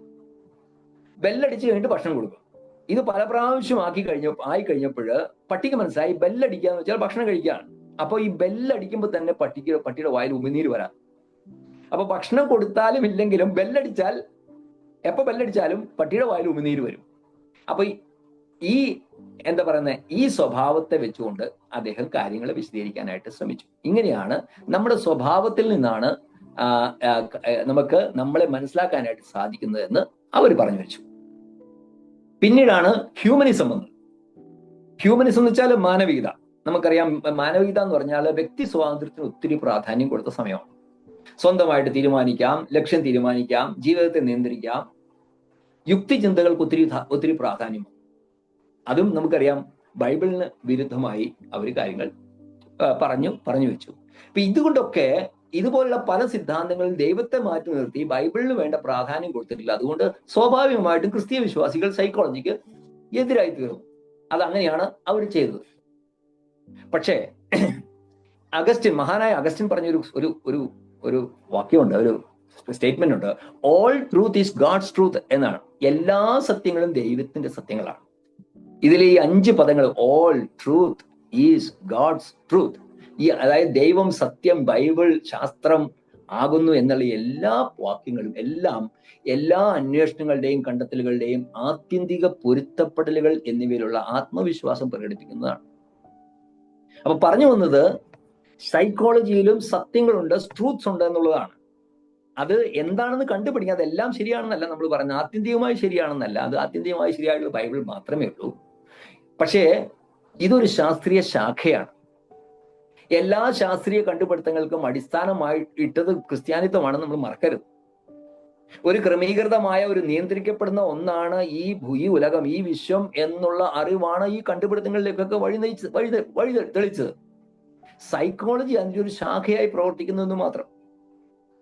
ഒന്ന് ചിന്തിച്ചു നോക്കിയേ, മാനസിക ആശുപത്രികളും മാനസിക രോഗ ചികിത്സയ്ക്കുള്ള ആശുപത്രികളും ഒക്കെ സ്ഥാപിച്ചത് അതിന് മുൻകൈയെടുത്ത് ക്രിസ്ത്യാനിറ്റിയാണ്. അപ്പോ അവ തമ്മിൽ ഒരുമിച്ച് പോകാനായിട്ട് സാധിക്കുമെന്നാണ് ഈ പറയുന്നത്. എല്ലാ കാര്യങ്ങളും അല്ല കേട്ടോ, അതിന് നമുക്ക് പിന്നീട് പറയാം. സൈക്കോളജി ഒരു ശാസ്ത്രീയമായ കാഴ്ചപ്പാടെടുക്കുന്നു. എങ്ങനെ? നമ്മുടെ സ്വഭാവങ്ങൾക്ക് ഒരു സ്വാഭാവികമായ വിശദീകരണം കൊടുക്കുന്നു. പക്ഷെ തിയോളജി എന്താണെന്ന് വെച്ചാൽ ദൈവിക വെളിപ്പാടിനെ മനുഷ്യ പ്രകൃതി അളക്കുന്നു. രണ്ടും വന്നു ചേരുന്നത് മനുഷ്യൻ ജീവശാസ്ത്രപരമായും ആത്മീകമായും ഉള്ള തലങ്ങളാൽ രൂപപ്പെടുന്നവരാണ് എന്നതിലേക്കാണ്. നമ്മൾ ആദ്യം കേട്ടതുപോലെ തന്നെ ആത്മാവും ശരീരവും മനസ്സും ഒക്കെ ഉള്ള എല്ലാം കൂടെ കൂടിയ മനുഷ്യൻ. സൈക്കോളജിയിൽ ജീവശാസ്ത്രം, കോഗ്നീഷൻ, അതായത് ധാരണ, തിരിച്ചറിവ്, സാമൂഹിക സാംസ്കാരിക കണ്ണാടിയിൽ കൂടി മനുഷ്യവർഗ സ്വഭാവത്തെ കാണാനും വിശദീകരിക്കാനായിട്ടാണ് സൈക്കോളജി ശ്രമിക്കുന്നത്. തിയോളജി ചെയ്യുന്നത് എന്താണ്? ജീവിത ലക്ഷ്യം, ധാർമ്മിക ബോധം, മനുഷ്യന്റെ നിലനിൽപ്പ്, ഇവയുമെല്ലാം ദൈവവുമായിട്ട് എങ്ങനെ ബന്ധപ്പെട്ടിരിക്കുന്നു എന്ന് പഠിക്കാനായിട്ട് ശ്രമിക്കുകയാണ്. ഇവ രണ്ടും കൂടെ സംയോജിക്കുമ്പോൾ, ശ്രദ്ധിച്ചു കേൾക്കണം, ഇവ രണ്ടും കൂടെ സംയോജിക്കുമ്പോൾ സങ്കീർണവും വൈരുദ്ധ്യാത്മകവും എന്നാൽ അമൂല്യവും അന്തസ്സിന് യോഗ്യനുമായ മനുഷ്യന്റെ വ്യക്തിത്വ തലങ്ങളിലേക്ക് നമുക്ക് കൂടുതൽ ആഴത്തിലേക്ക് കടന്നു ചെല്ലാനായിട്ട് സാധിക്കും. വിശ്വാസം അടിസ്ഥാനമാക്കിക്കൊണ്ട് നാം അറിവിനായിട്ട് ശ്രമിക്കുകയാണ് ചെയ്യുന്നത്. ഇവിടെ പ്രശ്നം എപ്പോഴാണ് വരുന്നതെന്നറിയോ? പ്രശ്നം വരുന്നത് കേവലം അനുഭവ സംബന്ധമായ പഠനങ്ങളിൽ കൂടി മനുഷ്യപ്രകൃതിയെ മനസ്സിലാക്കാൻ സാധിക്കുമെന്ന് സൈക്കോളജി പറയുമ്പോഴാണ് ഈ ക്ലാഷ് ഉണ്ടാകുന്നത്. അതായത് വെറും എംപിറിക്കൽ സ്റ്റഡീസ്, അനുഭവ സംബന്ധമായ പഠനങ്ങളിൽ കൂടെ നമുക്ക് മനുഷ്യ മനസ്സിനെ മനസ്സിലാക്കാനായിട്ട് സാധിക്കുമെന്ന് സൈക്കോളജി പറയുമ്പോൾ അവിടെ ക്ലാഷായി. എന്നാൽ മനുഷ്യനെ മനസ്സിലാക്കാൻ ആത്മീയമായും ധാർമ്മികവുമായ തലമുണ്ടെന്ന് നമുക്ക് തിയോളജി പറഞ്ഞ് നമ്മൾ പഠിപ്പിക്കുന്നു. ഇവ തമ്മിൽ ക്ലാഷ് ഉണ്ടാകുമ്പോഴാണ് പ്രശ്നം. രണ്ടും തമ്മിലുള്ള പിരിമുറുക്കം വരുന്നത് മാനസിക രോഗങ്ങളുടെയും അതിന്റെ ധാർമ്മിക പ്രത്യാഘാതങ്ങളുടെയും വ്യാഖ്യാനങ്ങളിലാണ്. ഇപ്പൊ സൈക്കോളജി പറയുകയാണ് ഈ ഗിൽട്ടാണ് എല്ലാത്തിനും പ്രശ്നം. അതുകൊണ്ട് നിങ്ങൾ ഗിൽട്ട് ഉള്ളവരാകാൻ പാടില്ല. ഗിൽട്ട് നിങ്ങളിൽ നിന്ന് മാറ്റിക്കളയണം, അതായത് കുറ്റബോധം മാറ്റിക്കളയണം. അത് നിങ്ങൾക്ക് കുറ്റബോധം വെച്ചുകൊണ്ടിരുന്നാൽ നിങ്ങളുടെ ജീവിതത്തിന്റെ എല്ലാ പ്രശ്നങ്ങളുമാണ് എന്ന് പറഞ്ഞ് അവിടെ നിർത്തുമ്പോൾ അത് പ്രശ്നമായി. കുറ്റബോധം മനുഷ്യന് ദൈവം കൊടുത്തിട്ടുള്ളതാണെന്നും കുറ്റബോധം വെച്ചുകൊണ്ടിരിക്കാനായിട്ടല്ല, കുറ്റബോധം മാറ്റിത്തരാനായിട്ട് കർത്താവുള്ളതെന്നും എന്ന് പറഞ്ഞ് നമ്മൾ തിയോളജിയുടെ തലത്തിലേക്ക് കടക്കുമ്പോൾ അവിടെ അതിന് പരിഹാരമായി. അതുകൊണ്ട് കുറ്റബോധം ഇല്ലാതിരിക്കുന്നുണ്ടോ? ഇല്ല. കുറ്റബോധം ഉണ്ട്. കുറ്റബോധത്തിന്റെ പ്രശ്നങ്ങളില്ലേ? ഉണ്ട്. ഇതൊക്കെയാണ് സൈക്കോളജി പറഞ്ഞ് പഠിപ്പിക്കാനായിട്ട് ശ്രമിക്കുന്ന കാര്യങ്ങൾ എന്നാണ് ഈ പറഞ്ഞു വരുന്നത്. അപ്പോ ക്ലാഷ് മനസ്സിലായല്ലോ.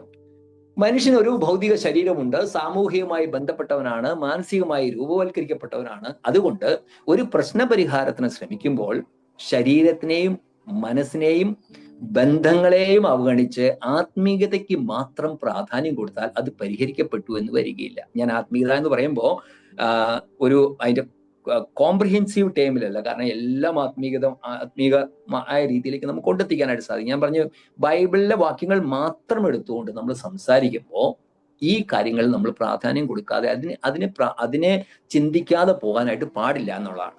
മനഃശാസ്ത്രം മനുഷ്യന്റെ ഓരോ സാഹചര്യങ്ങളിലും അവന്റെ സ്വഭാവത്തെക്കുറിച്ചുള്ള പ്രായോഗികമായ ഒരു ഉൾക്കാഴ്ച നമുക്ക് തരുന്നുണ്ട്.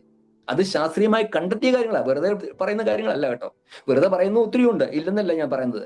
പക്ഷെ ശരിയായ ശാസ്ത്രീയമായ കണ്ടുപിടുത്തത്തിൽ കൂടി, അനുഭവത്തിൽ കൂടി, പരീക്ഷണങ്ങളിൽ കൂടി, നിരീക്ഷണങ്ങളിൽ കൂടി കണ്ടെത്തിയ കാര്യങ്ങളെ കുറിച്ച് ഉള്ള കാര്യമാണ് ഞാൻ പറയുന്നത്. ആ സമയത്ത് വചനം നമുക്ക് സത്യം, ഉദ്ദേശം, ലക്ഷ്യം, അർത്ഥം, പ്രത്യാശ ഇവയൊക്കെ നമുക്ക് വചനം വാഗ്ദാനം ചെയ്യുന്നു. ഇവ രണ്ട് ചേരുമ്പോഴാണ് പൂർണ്ണ സൗഖ്യവും പുനഃസ്ഥാപനവും സാധിക്കുന്നത്. അത് വചനത്തിന്റെ കുറവല്ലത്, വചനത്തിന്റെ കുറവല്ലത്. വചനത്തിലുള്ള കാര്യങ്ങൾ തന്നെ നമ്മളത് വ്യക്തമായി മനസ്സിലാക്കാനായിട്ട് മനുഷ്യ മനസ്സിന്റെ സങ്കീർണതകളിലേക്ക് കടന്നു നിന്ന് വ്യക്തമായി മനസ്സിലാക്കാനായിട്ട് ശ്രമിച്ച് അതിനെ മുന്നോട്ട് കൊണ്ടുവന്ന് അതിന്റെ കാരണങ്ങൾ കണ്ടെത്തി എന്നിട്ട് ദൈവവചനത്തിന്റെ അടിസ്ഥാനത്തിൽ അതിനെ പരിഹരിക്കാനായിട്ട് നമ്മൾ ശ്രമിക്കും. അതാണ് ഈ സമന്വയം എന്ന് പറയുന്നതിന്റെ ഉദ്ദേശം. അപ്പൊ തെറ്റിദ്ധരിക്കരുത്, ഞാൻ പറയുമ്പോൾ നമ്മൾ ദൈവവചനത്തെ മാറ്റി നിർത്താനല്ല, ദൈവവചനമല്ലാതെ ആത്യന്തികമായിട്ട് നമുക്കൊന്നും ചെയ്യാനായിട്ട് സാധിക്കുകയില്ല. അതുകൊണ്ട് തന്നെ സെക്യുലർ സൈക്കോളജി ഞാൻ പറയട്ടെ, എനിക്ക് സ്വീകാര്യമല്ല. എന്തില്? അതിന്റെ എൻഡ് പ്രൊഡക്റ്റിൽ വെച്ച് നോക്കുമ്പോൾ ചില താൽക്കാലികമായിട്ടുള്ള ചില എന്താ പറയുക ശമനം അല്ലെങ്കിൽ ലക്ഷ്യങ്ങൾ കണ്ടെത്തിയാൽ തന്നെ ആത്യന്തികമായിട്ടുള്ള ലക്ഷ്യം തിയോളജിയിൽ അല്ലെങ്കിൽ ദൈവവചനത്തിന് മാത്രമേ സാധിക്കൂ. ഓക്കെ, ചില പ്രായോഗിക ഉദാഹരണങ്ങളും അതിനുവേണ്ടി ഉപയോഗിക്കുന്ന ചില ടൂൾസിനെ കുറിച്ച് ഞാൻ പറയാം, ഉപകരണങ്ങൾ. ഉദാഹരണത്തിന് ഡിപ്രഷൻ എന്ന രോഗം എടുക്കുക. വിഷാദ രോഗം എന്ന് നിങ്ങൾ കേട്ടിട്ടുണ്ടായിരിക്കും. ഡിപ്രഷൻ അത് നിരാശയല്ല കേട്ടോ. നിരാശയിൽ നിന്നൊക്കെ ഒത്തിരി ഒത്തിരി ഒത്തിരി പോയിട്ട് ഒരു വല്ലാത്ത അവസ്ഥയിലേക്ക് പോകുന്നതാണ്, ഒരു മാനസിക ക്രമക്കേടാണ്. അതില് കണ്ടിന്യൂസ് ആയിട്ടുള്ള നിലനിൽക്കുന്ന ഒരു സങ്കടം, ഒന്നിലൊരു താല്പര്യമില്ലായ്മ, സന്തോഷം തരുന്ന കാര്യങ്ങളിൽ പോലും താല്പര്യമില്ലാത്തൊരവസ്ഥ വരും. നിഷേധാത്മകമായ നെഗറ്റീവായിട്ടുള്ള കാര്യങ്ങള്, ഉറക്കത്തിലും ഭക്ഷണത്തിലും ചിന്തകളിലും നമുക്കൊരു ഊർജ്ജമില്ല, ഒന്നിലുമില്ല. നമ്മുടെ പ്രതിദിന ജീവിതത്തെ വളരെ സാരമായി ബാധിക്കുന്ന ഒരു രോഗമാണ് ഈ ഡിപ്രഷൻ എന്ന് പറയുന്നത്. അതിനെക്കുറിച്ച് WHO വേൾഡ് ഹെൽത്ത് ഓർഗനൈസേഷൻ പറയുന്നത് 5.7 5.7% ലോകവ്യാപകമായി വിഷാദ രോഗത്തിന് അടിമയാണെന്നാണ്. 20% ക്രിസ്ത്യാനികൾ മാനസിക പ്രശ്നങ്ങൾ അനുഭവിക്കുന്നു എല്ലാ വർഷവും. 30% സഭകളിൽ പോകുന്നവരിൽ 30% ആളുകളും വിഷാദവും ഉത്കണ്ഠയുള്ളവരാണെന്ന് രേഖപ്പെടുത്തുന്നു. അത് നമ്മുടെ ഇവിടുത്തെ കാര്യമല്ല, അവരവിടെ വിദേശത്ത് ചെയ്ത കാര്യമാണ് പറയുന്നത്. ഈ അവിടുത്തെ സഭയിൽ പോകുന്നവര് വിശ്വാസികളല്ലാത്തവരൊന്നും പോവില്ല, അവരെ ആരും നിർബന്ധിച്ചിട്ടൊന്നുമല്ല, സ്വന്തം ഇഷ്ടത്താൽ പോകുന്നവരാണ്. അപ്പൊ സഭകളിൽ എന്ന് വെച്ചിട്ട് എല്ലാവരും ചെല്ലുന്ന രക്ഷിക്കപ്പെടാത്തവരൊക്കെ ചെന്ന് അവരുടെ കാര്യമല്ലേ പറയുന്നത്. പക്ഷെ സഭകളിൽ പോകുന്ന വിശ്വാസികളിൽ വിഷാദവും ഉത്കണ്ഠയും ഉണ്ടെന്നാണ്. എത്ര %? 30%. എന്റെ പരിചയത്തിലുള്ള ഒരു വ്യക്തി ഒരു തീസിസിന് വേണ്ടിയിട്ട് ഒരു സർവേ നടത്തി. 42 പേരെ സർവേ നടത്തി. വിശ്വാസികളാണ് കേട്ടോ, ബോൺ അഗൈൻ ബിലീവേഴ്സ് ആണ്. അവരിൽ നടത്തിയ ഒരു സർവേയുടെ ഫലം ഞാൻ പറയാം. 40.5% അവർ പറഞ്ഞത് ചിലപ്പോഴൊക്കെ അവർ വിഷാദം അനുഭവിച്ചിട്ടുണ്ടെന്നാണ്. 40.5%. 57% ആളുകൾ പറഞ്ഞു വ്യക്തിപരമായിട്ട് അവർ വിഷാദം അനുഭവിച്ചിട്ടുണ്ട്. 81% പറഞ്ഞു മറ്റുള്ളവരെ വിഷാദത്തിൽ കൂടെ കടന്നു പോകുന്നു കണ്ടിട്ടുണ്ട്. 48% ആളുകൾ പറഞ്ഞു സഭയിൽ നിന്നോ അല്ലെങ്കിൽ പ്രൊഫഷണൽസിൽ നിന്നോ സഹായം ചോദിച്ചിട്ടുണ്ടെന്നാണ് പറഞ്ഞത്. 47% ആളുകൾ. 89% ആളുകൾ വിശ്വാസവും മനഃശാസ്ത്രവും ഒരുമിച്ചാൽ വിഷാദ രോഗത്തെ നന്നായി ചികിത്സിക്കാനായിട്ട് സാധിക്കുമെന്നുള്ള അഭിപ്രായമുള്ളവരാണ് 89% ആളുകൾ. 94% ആളുകൾ പറഞ്ഞത് വിഷാദ രോഗികൾ പ്രൊഫഷണൽ കൗൺസിലിംഗ് അല്ലെങ്കിൽ മെഡിക്കൽ ഹെൽപ്പിന് പോകണമെന്ന അഭിപ്രായമുണ്ട്. അപ്പൊ നിങ്ങളൊന്ന് ആലോചിച്ച്, ഇത് കോംപ്രിഹെൻസീവ് അല്ല, ഞാൻ പറഞ്ഞില്ല 42 പേരാണ്, ചെറിയ സാമ്പിൾ സൈസ് ആണ്.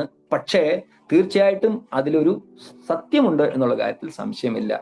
കാരണം പണ്ടത്തെ ലോകത്തെക്കാളും അധികമായിട്ട് എല്ലാ വിധത്തിലുള്ള പ്രഷേഴ്സും സമ്മർദ്ദങ്ങളും കൂടി വന്ന ഒരു കാലഘട്ടമാണ്. നമുക്കറിയാം, ഓരോ കാലം കഴിഞ്ഞു പോകുന്നവരും. അപ്പോൾ അതിൻ്റെതായ ഓരോ കാലത്തിനും അതിൻ്റെതായ പ്രത്യേകതകളും അതിൻ്റെതായ സമ്മർദ്ദങ്ങളും ഉണ്ട്. അപ്പൊ അതിനെ ഡീൽ ചെയ്യണമെങ്കിൽ അതിനെ വ്യക്തമായിട്ട് ആ പ്രശ്നത്തെ മനസ്സിലാക്കണം. അത് മനസ്സിലാക്കണമെങ്കിൽ അതിനെക്കുറിച്ച് പഠിക്കണം. അതിനെക്കുറിച്ച് പഠിച്ചിട്ട് അത് ഡീൽ ചെയ്യാനായിട്ട് ശ്രമിക്കണം. അതാണ് ഈ പറഞ്ഞു വരുന്നത്.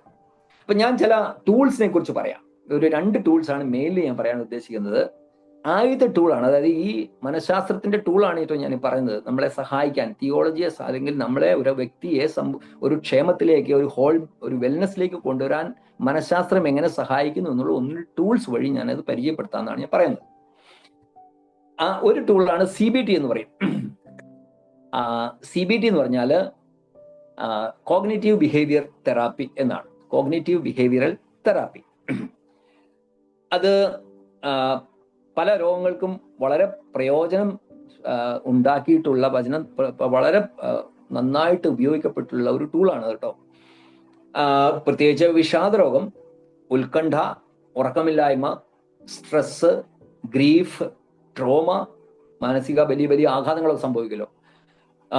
അതുപോലെ റിലേഷൻഷിപ്പ് ഇഷ്യൂസ്, പിന്നെ അഡ്ജസ്റ്റ്മെന്റ് പ്രോബ്ലംസ് വരുന്നത്, ഈ കോപ്പിംഗ് ഡിഫിക്കൽട്ടീസ്, ഒരു കാര്യമായിട്ട് പൊരുത്തപ്പെടാൻ പറ്റാതെ വരുന്ന പ്രശ്നങ്ങൾ വരുമ്പോൾ, ജോലി ചെയ്യുന്ന സ്ഥലത്തുള്ള പ്രശ്നങ്ങൾ അത് പരിഹരിക്കാൻ, PTSD എന്ന് പറയും, അതായത് പോസ്റ്റ് ട്രോമാറ്റിക് സ്ട്രെസ് ഡിസോർഡർ, ഒരു വലിയൊരു ആഘാതം സംഭവിച്ചതിന് വലിയൊരു എന്താ പറയുക, ഒരു ടെററിസ്റ്റ് അറ്റാക്കോ അല്ലെങ്കിൽ എന്താ പറയുക ഒരു ഭൂകമ്പോ ഒക്കെ സംഭവിച്ചതിന് ശേഷം ആളുകൾക്കുണ്ടാകുന്ന ട്രോമ, അതുകൊണ്ടുണ്ടാകുന്ന ഡിസോർഡർ, അതിനെ ട്രീറ്റ് ചെയ്യാനായിട്ട് OCD എന്ന് പറഞ്ഞ ഒരു രോഗമുണ്ട്, ഒബ്സസീവ് കമ്പൽസീവ് ഡിസോർഡർ എന്ന് പറയും. എപ്പോഴും തൂത്തു തുടയ്ക്കണം, എപ്പോഴും ക്ലീൻ ചെയ്യണം, അങ്ങനെയുള്ള ചിന്തയുള്ളവരുണ്ട്. അതൊരു ഒരു ഡിസോർഡറാണ്. അതുപോലെ ADHD എന്ന് പറഞ്ഞ രോഗമുണ്ട്, attention deficit hyper activities disorder ഉണ്ട്. ഇങ്ങനെ അവർക്ക് അടങ്ങിയിരിക്കാനായിട്ട് സാധിക്കുകയില്ല. ഈറ്റിംഗ് ഡിസോർഡേഴ്സ് ഉണ്ട്, ബിഞ്ച് ഈറ്റിംഗ്, ഒത്തിരി തിന്നുന്ന ആളുകള്, ചുമ്മാ ഇങ്ങനെ വാരി വലിച്ച് തിന്നുക. സബ്സ്റ്റൻസ് അബ്യൂസ്, ഈ ആൽക്കഹോളും ഡ്രഗ്സും അതുപോലെയുള്ളത്. പിന്നെ ഫോബിയാസ്, പലതരത്തിലുള്ള പേടികൾ. ഇതിനെയൊക്കെ ട്രീറ്റ് ചെയ്യാനായിട്ട് ഈ CBT വളരെ പ്രയോജനപ്രദമായിട്ട് ഉപയോഗിച്ചിട്ടുണ്ട് എന്നാണ് പറയുന്നത്. അപ്പോൾ പറയുന്നത് നമ്മുടെ മനസ്സിൽ കൂടി ഒരു ദിവസം കുറഞ്ഞത് 60,000 ചിന്തകൾ, ശരാശരി 60,000 ചിന്തകൾ കടന്നു പോകുന്നതാണ്. അതിൽ പലതും നെഗറ്റീവ് ചിന്തകളാണ്. അപ്പൊ ഈ ചിന്തകളിൽ നമ്മൾ പല വികാരങ്ങളും സൃഷ്ടിക്കും. ചുമ്മാ ചിന്തകൾ വന്ന് പോവല്ലോ, എന്തെങ്കിലുമൊക്കെ അത് മനസ്സിലിരുന്നതിനെ കുറിച്ചുള്ള ചില വികാരങ്ങൾ ഉണ്ടാക്കും, പലവിധമായ ഫീലിങ്സ് നമ്മൾ ഉടലെടുക്കും. ഈ ഫീലിങ്സും വികാരങ്ങളും ഇമോഷൻസും ഈ ഫീലിങ്സും നമ്മളിൽ വളർന്ന് അത് നമ്മുടെ സ്വഭാവത്തെ, നമ്മുടെ പ്രവർത്തനങ്ങളെയും സ്വാധീനിക്കും.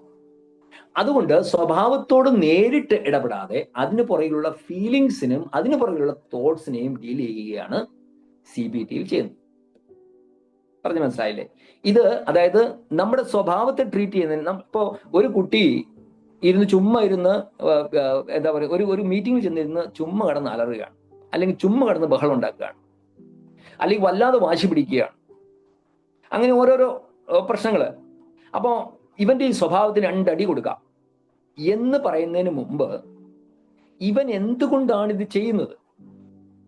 എന്തോ വികാരം, അവന് കോപം വരുന്നു, അവന് ദേഷ്യം വരുന്നു, അവന് സങ്കടം വരുന്നു, അവന് ഭയം വരുന്നു. ഇതുകൊണ്ടൊക്കെ ഇത് സംഭവിക്കാം.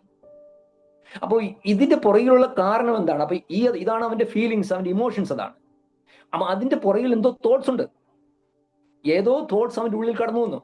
എന്നെ ശ്രദ്ധിക്കുന്നില്ല എന്നോ, അല്ലെങ്കിൽ ഞാൻ കൊള്ളില്ലാത്തവനാണെന്നോ, അല്ലെങ്കിൽ അവനെ അബ്യൂസ് ചെയ്യുകയോ, അങ്ങനെ എന്തെങ്കിലുമൊക്കെ കാര്യങ്ങൾ അവന്റെ മനസ്സിലൊരു പേടിയായിട്ട്, അല്ലെങ്കിൽ ഒരു തോട്ടായിട്ട്, ഒരു നെഗറ്റീവ് തോട്ട്സ് ആയിട്ട് കിടക്കുന്നതുകൊണ്ടാണ് അവൻ അതിന്റെ ഫലമായിട്ടാണ് ഈ വികാരങ്ങളാണ് പിന്നെ ആ പ്രവർത്തനങ്ങളിലേക്ക് മാറുന്നത്. അപ്പോൾ ഇതൊരു സൈക്കിളാണ്. Thoughts, feelings, behaviour. ആ ബിഹേവിയർ തിരിച്ച് വീണ്ടും തോട്ട്സിലേക്ക് വരും. കാരണം അടിച്ചു കഴിഞ്ഞപ്പോൾ അവന് കിട്ടിയത്, ഞാൻ ചീത്തവനാണ്, അതുകൊണ്ട് എനിക്ക് അടി കിട്ടി. വീണ്ടും അവന്റെ നെഗറ്റീവ് തോട്ട്സ് കൂടി വരികയാണ്. അപ്പോ അത് അവനിൽ ഒരു അടിസ്ഥാന വിശ്വാസത്തെ ഉണ്ടാക്കിയെടുക്കും, ഒരു കോർ ബിലീഫ് എന്ന് പറയും.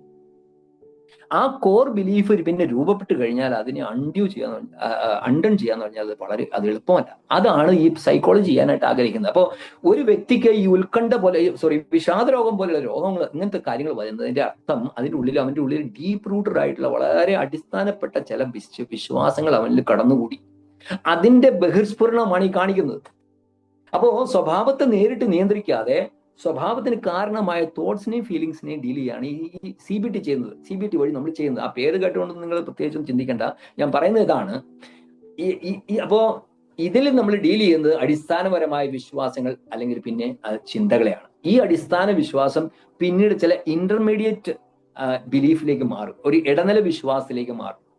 ഈ ഇടനില വിശ്വാസങ്ങൾ നമ്മളിൽ ചില മനോഭാവങ്ങളും ചില നിയമങ്ങൾ, ചട്ടങ്ങൾ ഉണ്ടാക്കിയെടുക്കും, ചില അനുമാനങ്ങൾ ഉണ്ടാക്കിയെടുക്കും. ഒരു ഉദാഹരണം പറയാം. ഒരു കോർ ബിലീഫ്, ഒരു അടിസ്ഥാന വിശ്വാസം എന്താണെന്ന് പറയാം. വിശ്വാസം എന്ന് വെച്ചാൽ ഒരു മനുഷ്യന്റെ ഉള്ളിൽ രൂപപ്പെടുത്തിയ കാര്യം. അവൻ പറയാണ്, ഞാൻ കഴിവില്ലാത്തവനാണ്, എനിക്ക് യാതൊരു കഴിവില്ല, ഞാൻ നിസ്സഹായനാണ്, എനിക്കൊന്നും ചെയ്യാൻ പറ്റില്ല. ഇതാണ് അവന്റെ ഉള്ളിൽ കുറെ കാലം കൊണ്ട് രൂപപ്പെട്ടു വന്ന ഒരു അടിസ്ഥാന വിശ്വാസം. ഇനി അതിൽ നിന്ന് ഒരു ഇടനില വിശ്വാസത്തിലേക്ക്, വേറൊരു വിശ്വാസത്തിലേക്ക് അവന്റെ മനസ്സ് മാറും. എന്താണെന്നറിയോ? അവനൊരു മനോഭാവം വരും. അവൻ പറയും, ഈ പരാജയപ്പെടുക എന്നുള്ളത് വലിയൊരു വല്ലാത്തൊരു മനോഭാവമാണ്, ഭയാനകമാണ്.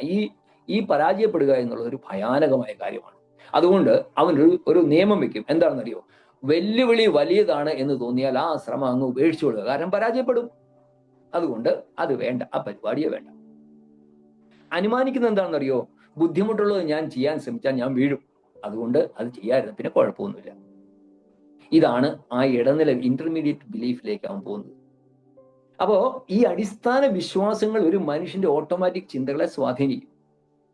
ഒരു മനുഷ്യന്റെ പരിസ്ഥിതികളിലുള്ള പ്രതികരണമായി ഉടനടി ഉണ്ടാകുന്ന ഉപബോധ മനസ്സിലെ ചിന്തകളെയും അത് സ്വാധീനിക്കും.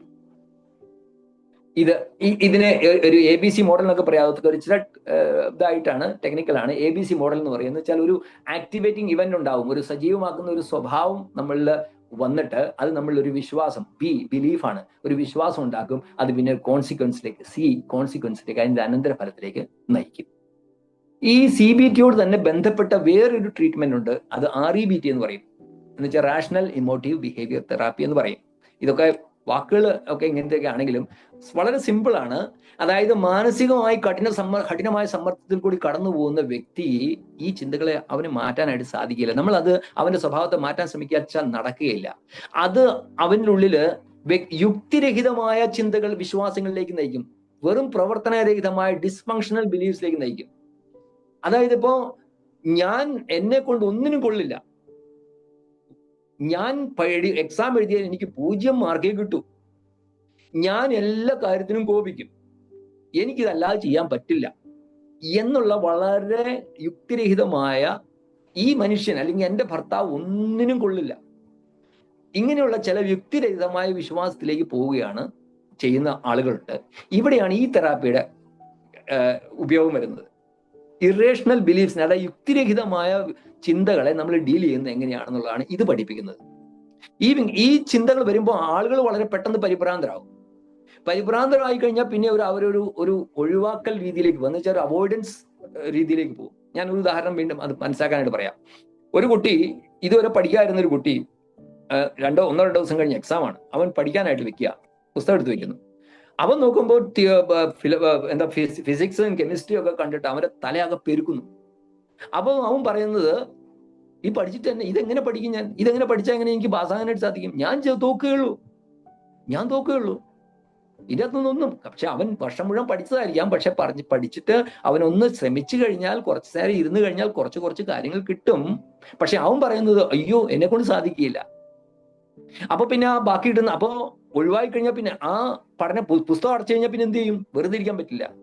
അപ്പോ ശരി, അപ്പൊ പോയിട്ട് TV ഓൺ ചെയ്യും. അവന്റെ മനസ്സിനെ ഒന്ന് നിയന്ത്രിക്കണം. TV ഓൺ ചെയ്യോ, അല്ലെങ്കിൽ മൊബൈലിൽ എന്തെങ്കിലും ഗെയിം കളിക്കോ, അങ്ങനെ ചെയ്യും. അവൻ പഠിക്കുകയില്ല, പോയി എക്സാം എഴുതിയിരിക്കും, തോറ്റുപോകും. അപ്പൊ അവന്റെ പരാജയ ചിന്തകൾക്ക് ആക്കം കൂടും. ഈ പരാജയമാണ് ഒരു ആക്ടിവേറ്റിംഗ് ഇവന്റ് ആയിട്ട് മാറും.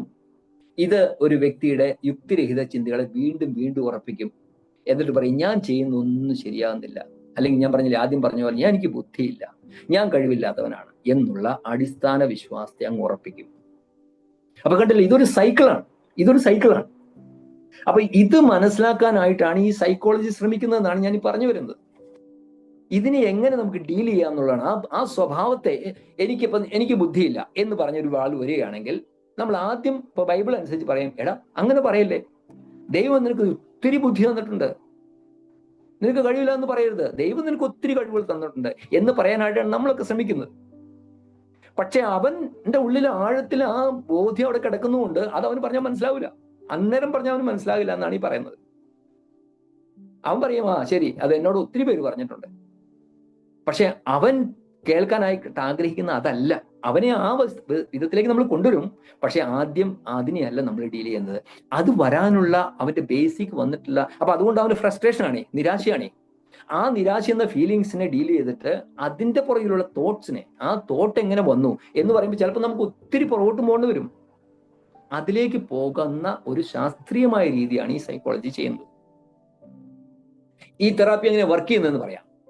ഓട്ടോമാറ്റിക് തോട്ട്സ് എന്തൊക്കെയാണെന്ന് തിരിച്ചറിയുകയും വിവേചിച്ചറിയുകയും ചെയ്യുകയാണ് ആദ്യം. ഓട്ടോമാറ്റിക് ANTs എന്ന് പറയുമ്പോൾ ഓട്ടോമാറ്റിക് നെഗറ്റീവ് തോട്ട്സ്, മിക്കവാറും അങ്ങനത്തെ തോട്ട്സ് എല്ലാം നെഗറ്റീവ് ആയിരിക്കും.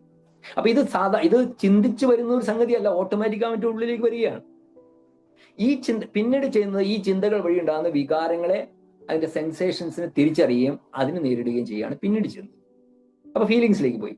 പിന്നെ ഈ ഓട്ടോമാറ്റിക് തോട്ട്സിന്റെ അതിനെ വാസ്തവികമായി വിലയിരുത്തുക. ശരി, അങ്ങനെയാണ്, നീ എപ്പോഴും ഒരു പരാജയമാണെന്നാണ് നീ പറയുന്നത്. ശരി, അങ്ങനെയാണെങ്കിൽ എപ്പോഴെങ്കിലും എവിടെയെങ്കിലും നീ എവിടെയെങ്കിലും വെച്ച ഒരു കാര്യത്തിന് നീ നന്നായി ചെയ്ത് ജയിച്ചിട്ടുണ്ടോ എന്നൊന്ന് ചിന്തിച്ചു നോക്കുക. ഇതൊക്കെയാണ് ഞാൻ പറഞ്ഞത്, അതിനെ വാസ്തവികമായി വിലയിരുത്തും. എന്നിട്ട് ഇതിനോട് പ്രതികരിക്കുകയും ആവശ്യമെങ്കിൽ അതിനൊന്ന് പരിഷ്കരിച്ച് പറയാനായിട്ട് ശ്രമിക്കുകയും ചെയ്യും. ഉടനെ അതിനെ എതിർത്ത് നമ്മൾ പറയില്ല. ഇതുവഴി ഉണ്ടാകുന്ന ഇടനില വിശ്വാസം, ഞാൻ പറഞ്ഞല്ലോ ഇന്റർമീഡിയറ്റ് ബിലീഫ്, അതിനെ തിരിച്ചറിയാനും വേണമെങ്കിൽ അതിനൊന്ന് മോഡിഫൈ ചെയ്യാനായിട്ട് ശ്രമിക്കണം. ഇപ്പോ ഇടനില വിശ്വാസം എന്ന് വെച്ചാൽ ഞാൻ പറയാം, അതിന്റെ ഒരു ഉദാഹരണം പറയാം. ഞാൻ കൂട്ടുകാരെ ഉണ്ടാക്കാൻ ശ്രമിക്കാതിരുന്നാൽ പിന്നെ ഞാൻ തിരസ്കരിക്കപ്പെടുകയില്ല എന്ന്. അതായത് പലവട്ടവും തിരസ്കരണം അനുഭവിച്ച ഒരു വ്യക്തി ഉദ്ദേശിക്കുന്നത് ഈ കൂട്ടുകാർ ഇങ്ങനെ എന്നെ ഒഴിവാക്കണം. അപ്പൊ ഇനി കൂട്ടുകാരുണ്ടാകാതിരുന്നാൽ പിന്നെ പ്രശ്നമില്ലല്ലോ. അപ്പൊ എനിക്ക് കൂട്ടുകാരില്ലെങ്കിൽ ഞാൻ അങ്ങനെ തിരസ്കരിക്കപ്പെടുകയില്ല. അതാണ് അവന്റെ ഇന്റർമീഡിയറ്റ് ബിലീഫ്. ഞാൻ എന്റെ ലക്ഷ്യങ്ങളെ ഇപ്പൊ അവന് പല ലക്ഷ്യങ്ങൾ എത്തിപ്പിടിക്കാനായിട്ട് ശ്രമിച്ചിട്ട് അവൻ പരാജയപ്പെട്ടു. അപ്പൊ അവന്റെ ചിന്ത എന്താണ്? ഞാൻ ലക്ഷ്യങ്ങളെയൊക്കെ അങ്ങ് കുറയ്ക്കാം, ലക്ഷ്യങ്ങളൊന്നും എനിക്ക് കാര്യമായിട്ട് വേണ്ട, അപ്പൊ പിന്നെ എനിക്ക് നിരാശപ്പെടേണ്ട ആവശ്യമില്ല. ഇതാണ് ആ ഓട്ടോമാറ്റിക് തോട്ട്സിൽ ഉണ്ടായ ഒരു ഇടനില വിശ്വാസം. നമ്മൾ എന്നിട്ട് ഈ ഇതിനെ മോഡിഫൈ ചെയ്യാനായിട്ടാണ് ശ്രമിക്കുന്നത്. ഈ ഇടനില വിശ്വാസത്തെ മോഡിഫൈ ചെയ്യാനായിട്ടാണ് നമ്മൾ ശ്രമിക്കുന്നത്. എന്നിട്ട് അടിസ്ഥാന വിശ്വാസത്തെ മനസ്സിലാക്കാനായിട്ട് ശ്രമിക്കുക, അതിനെ തരംതിരിക്കുക ചെയ്തിട്ട് ചെയ്യുക. അപ്പൊ ഞാൻ പറഞ്ഞത്, ഈ ഓട്ടോമാറ്റിക് തോട്ട്സിനെ ആദ്യം നമ്മൾ ചലഞ്ച് ചെയ്യാൻ ശ്രമിച്ചാൽ ആ വ്യക്തി ഇട്ടിട്ട് പോകും. അങ്ങനെ ചിന്തിക്കരുത് മോളെ, അത് ശരിയല്ല, അത് ദൈവത്തിനെതിരാണ്, നീ ദൈവത്തിന് വളരെ വിലയേറിയവനാണ്, അല്ലെങ്കിൽ നിന്നെ കൊണ്ട് സാധിക്കും എന്ന് പറഞ്ഞാൽ, എല്ലാവരുടെയും കാര്യത്തിലല്ല ഞാൻ പറയുന്നത്, പക്ഷെ ശരിക്കും വിഷാദ രോഗത്തിന് ഇതുപോലെ പ്രശ്നങ്ങൾക്ക് അടിമപ്പെട്ടു പോയവർക്ക് അത് പറഞ്ഞാൽ ചിലപ്പോ അത് ഏൽക്കുകയില്ല, അവരിട്ടിട്ട് പോകും. കാരണം അവർ പറയും, ഇത് എത്രയോ പേരെന്നോട് പറഞ്ഞു കഴിഞ്ഞിരിക്കുന്നത്, എനിക്കിത് പുറത്തു വരാനായിട്ട് സാധിക്കുന്നത്. ഞാൻ ഈ പറയുമ്പോഴൊക്കെ അനേക അനുഭവമുള്ള ആളുകൾ പറഞ്ഞതിന്റെ വെളിച്ചത്തിലാണ് കേട്ടോ ഞാൻ ഈ പറയുന്നത്. വെറുതെ അനുമാനങ്ങളല്ല ഇത് അനേകരിൽ നടത്തിയ പരീക്ഷണ നിരീക്ഷണങ്ങൾക്ക് ശേഷം സംഭവിച്ച കണ്ടെത്തിയ കണ്ടെത്തലുകളെയാണ് ഈ പറയുന്നത്. ഞാൻ പേഴ്സണലി എനിക്കറിയാം, അതുകൊണ്ടാണ്. പക്ഷെ ഇവിടെ ഇതൊക്കെ ചെയ്യുമ്പോൾ പ്രധാനമായിട്ടും നമുക്ക് ഈ കൗൺസിലറിന് ഉണ്ടാകേണ്ട രണ്ട് പ്രധാന കാര്യങ്ങളും കൂടി ശ്രദ്ധിക്കണം. അതും ഇതിനകത്ത് വളരെ പ്രധാനപ്പെട്ടതാണ്. എന്താണെന്ന് അറിയോ? ഒന്ന്, എംപത്തിയാണ്. രണ്ട്, ആക്റ്റീവ് ലിസണിങ് ആണ്. എംപത്തി എന്ന് വെച്ചാൽ സഹാനുഭൂതി, സഹതാവുമല്ല, സിമ്പത്തി അല്ല കേട്ടോ. ആ മനുഷ്യന്റെ വേദനയിലേക്ക് ഇറങ്ങിച്ചെല്ലുക. ആ മനുഷ്യന്റെ അവൻ പരാജയപ്പെട്ടവനാണെന്ന് പറയുമ്പോൾ ഈ കേൾക്കുന്ന വ്യക്തി എല്ലാ കാര്യത്തിലും വിജയിച്ച ആളായിരിക്കും. ഓക്കെ, ഈ വ്യക്തിയുടെ ജീവിതത്തിൽ വളരെ നിരാശകൾ വളരെ കുറഞ്ഞിട്ടുള്ള ഒരു വ്യക്തിയായിരിക്കും. നിരാശ എന്ന് കേൾക്കുമ്പോൾ ഇപ്പോ തന്റെ മുമ്പിൽ ഇരുന്ന് കരയുന്ന ഒരു വ്യക്തി ഒരു കൊച്ചു കാര്യത്തിനായിരിക്കും ഇരുന്ന് കരയുന്നേ, ഒരു മാർക്ക് കുറഞ്ഞതിനായിരിക്കും ചിലപ്പോൾ കരയുന്നേ. കാണുമ്പോൾ ആൾക്ക് ചിലപ്പോൾ ചിരി വരും, ഇവൻ ഇത്ര യുക്തിരഹിതമായിട്ട് ചിന്തിക്കും, ഒരു മാർക്ക് കുറഞ്ഞതിനാണ് ഈ കരയുന്നത് എന്ന് ചിന്തിച്ചു പോയി. അവനോട് ആ ഒരു മാർക്ക് കുറഞ്ഞതിന് അവന്റെ മനസ്സിലുണ്ടായ വിഷമത്തെ നമ്മുടെ വിഷമമാക്കി എടുത്ത് അതിനോട് ഐകമത്യപ്പെടുക എന്ന് വെച്ചാൽ നമ്മളും കുത്തിയെന്ന് കരയാനല്ല, പക്ഷെ അവന്റെ ആ വിഷമം ഒരു വിഷമം തന്നെയാണെന്ന് മനസ്സിലാക്കി എടുക്കാനായിട്ട് ശ്രമിക്കുക. അതാണ് എംപതി എന്ന് പറയുന്നത്. അപ്പൊ നമ്മുടെ പ്രതികരണം അതാണ്. ഇപ്പൊ ഞങ്ങളെ പഠിപ്പിച്ച ഒരു മാഡം, അവരിങ്ങനെ ഒരു ഉദാഹരണം പറഞ്ഞു ഇതിനോട് ബന്ധത്തിലേ. കുഞ്ഞിങ്ങനെ ഓടി കളിച്ചപ്പോഴ് അവൻ എന്താ പറയുന്നത്, മുട്ടി വീണു എന്തോ ചെറിയ പൊട്ടലോ ചെറിയൊരു മുറിവേ ഉള്ളൂ, വളരെ കുറച്ചേ ഉള്ളൂ, വലിയ കുഴപ്പമൊന്നുമില്ല. അവനിങ്ങ് ഓടി വന്നു, കരഞ്ഞോണ്ട് അമ്മയെന്ന് പറഞ്ഞ് കരഞ്ഞോണ്ട് ഓടി വന്നു. അപ്പൊ ഇവര് ഈ സഹോദരി എടുത്തിട്ട് പറഞ്ഞു, ഇതൊന്നും ഇല്ലടാ, സാരല്ല പോട്ടെ എന്നും പറഞ്ഞ് അങ്ങനെ വിടാൻ ശ്രമിച്ചു. അപ്പൊ അവൻ എങ്ങി കരയാണെന്ന് പറഞ്ഞു. അപ്പൊ അവരുടെ ഭർത്താവ് അവരോട് പറഞ്ഞു, അവനോടൊന്ന് പറ, നീ വീണു അല്ലേ, ശരിയാട്ടോ, വേദന എടുത്തിട്ടുണ്ടാവും, ശരിയാ എന്ന് പറഞ്ഞിട്ട് അവനെ ആശ്വസിപ്പിക്കാൻ ശ്രമിക്കാൻ. അതായത് അവന്റെ വേദന അവനെ സംബന്ധിച്ചിടത്തോളം വേദനയാണ്. ആ വേദനയിൽ നമ്മൾ പങ്കുചേരുക. ഇപ്പൊ നമ്മൾ പലപ്പോഴും അങ്ങനെ അവന്റെ യുക്തിരഹിതമായിരിക്കാം ആ ചിന്ത, പക്ഷേ നമ്മൾ അതിനെ നേരിട്ട് എൻകൗണ്ടർ ചെയ്യാതെ അവനോട് ഏകീഭവിച്ച് ആദ്യം ശ്രമിച്ചിട്ട് എന്നിട്ട് അതിൽ നിന്ന് പുറത്തു കടത്താനായിട്ട് ശ്രമിക്കുക എന്നുള്ളതാണ്. അതാണ് ഞാൻ പറഞ്ഞത്. പിന്നെ കേൾക്കുക, ആക്റ്റീവ് ലിസണിങ്. പലപ്പോഴും നമ്മൾ ഒന്ന് കേൾക്കുമ്പോഴത്തേക്കും നമ്മൾ ഉടനെ ഉത്തരം പറയാനായിട്ട് ശ്രമിക്കുകയാണ്. കാരണം നമുക്ക് ഒത്തിരി ബൈബിൾ വാക്യങ്ങൾ അറിയാം, എന്ത് പറഞ്ഞാലും അതിന് മറുപടി നമുക്കുണ്ട്. ബൈബിളിലെ നന്നായി പഠിച്ചിട്ടുള്ളത് കൊണ്ട് നമുക്ക് അവിടുന്ന് ഇവിടുന്ന് ഒക്കെ നമുക്ക് പറഞ്ഞു കൊടുക്കാനായിട്ട് സാധിക്കും. അപ്പൊ നമ്മുടെ ഉള്ളിൽ ഇങ്ങനെ ഒട്ടനെ വരികയാണ് അതിന് മറുപടി പറയാനായിട്ട്, ഉത്തരം പറയാനായിട്ട്. അപ്പൊ നമുക്ക് എല്ലാത്തിനും വാക്യങ്ങൾ എടുത്ത് പറയാനായിട്ട് സാധിക്കും. പക്ഷെ അവിടെ അങ്ങനെ പറയുമ്പോൾ ആ വ്യക്തി കേൾക്കാനായിട്ട് സാധ്യത വളരെ കുറവാണ്. ഈ പ്രശ്നങ്ങൾ ഒത്തിരി ഉള്ളവരുടെ കാര്യം ഞാൻ പറയുന്നത് കേട്ടോ. അപ്പൊ അതുകൊണ്ട് active listening is very important. തെറ്റുകള്, പരാജയങ്ങള് എന്നിവ വിലയേറിയ പഠനാനുഭവങ്ങളാകാനായിട്ട് മനസ്സിലാക്കുക, വരുവാനുള്ള അനുഭവങ്ങളായി ചിന്തിക്കുക.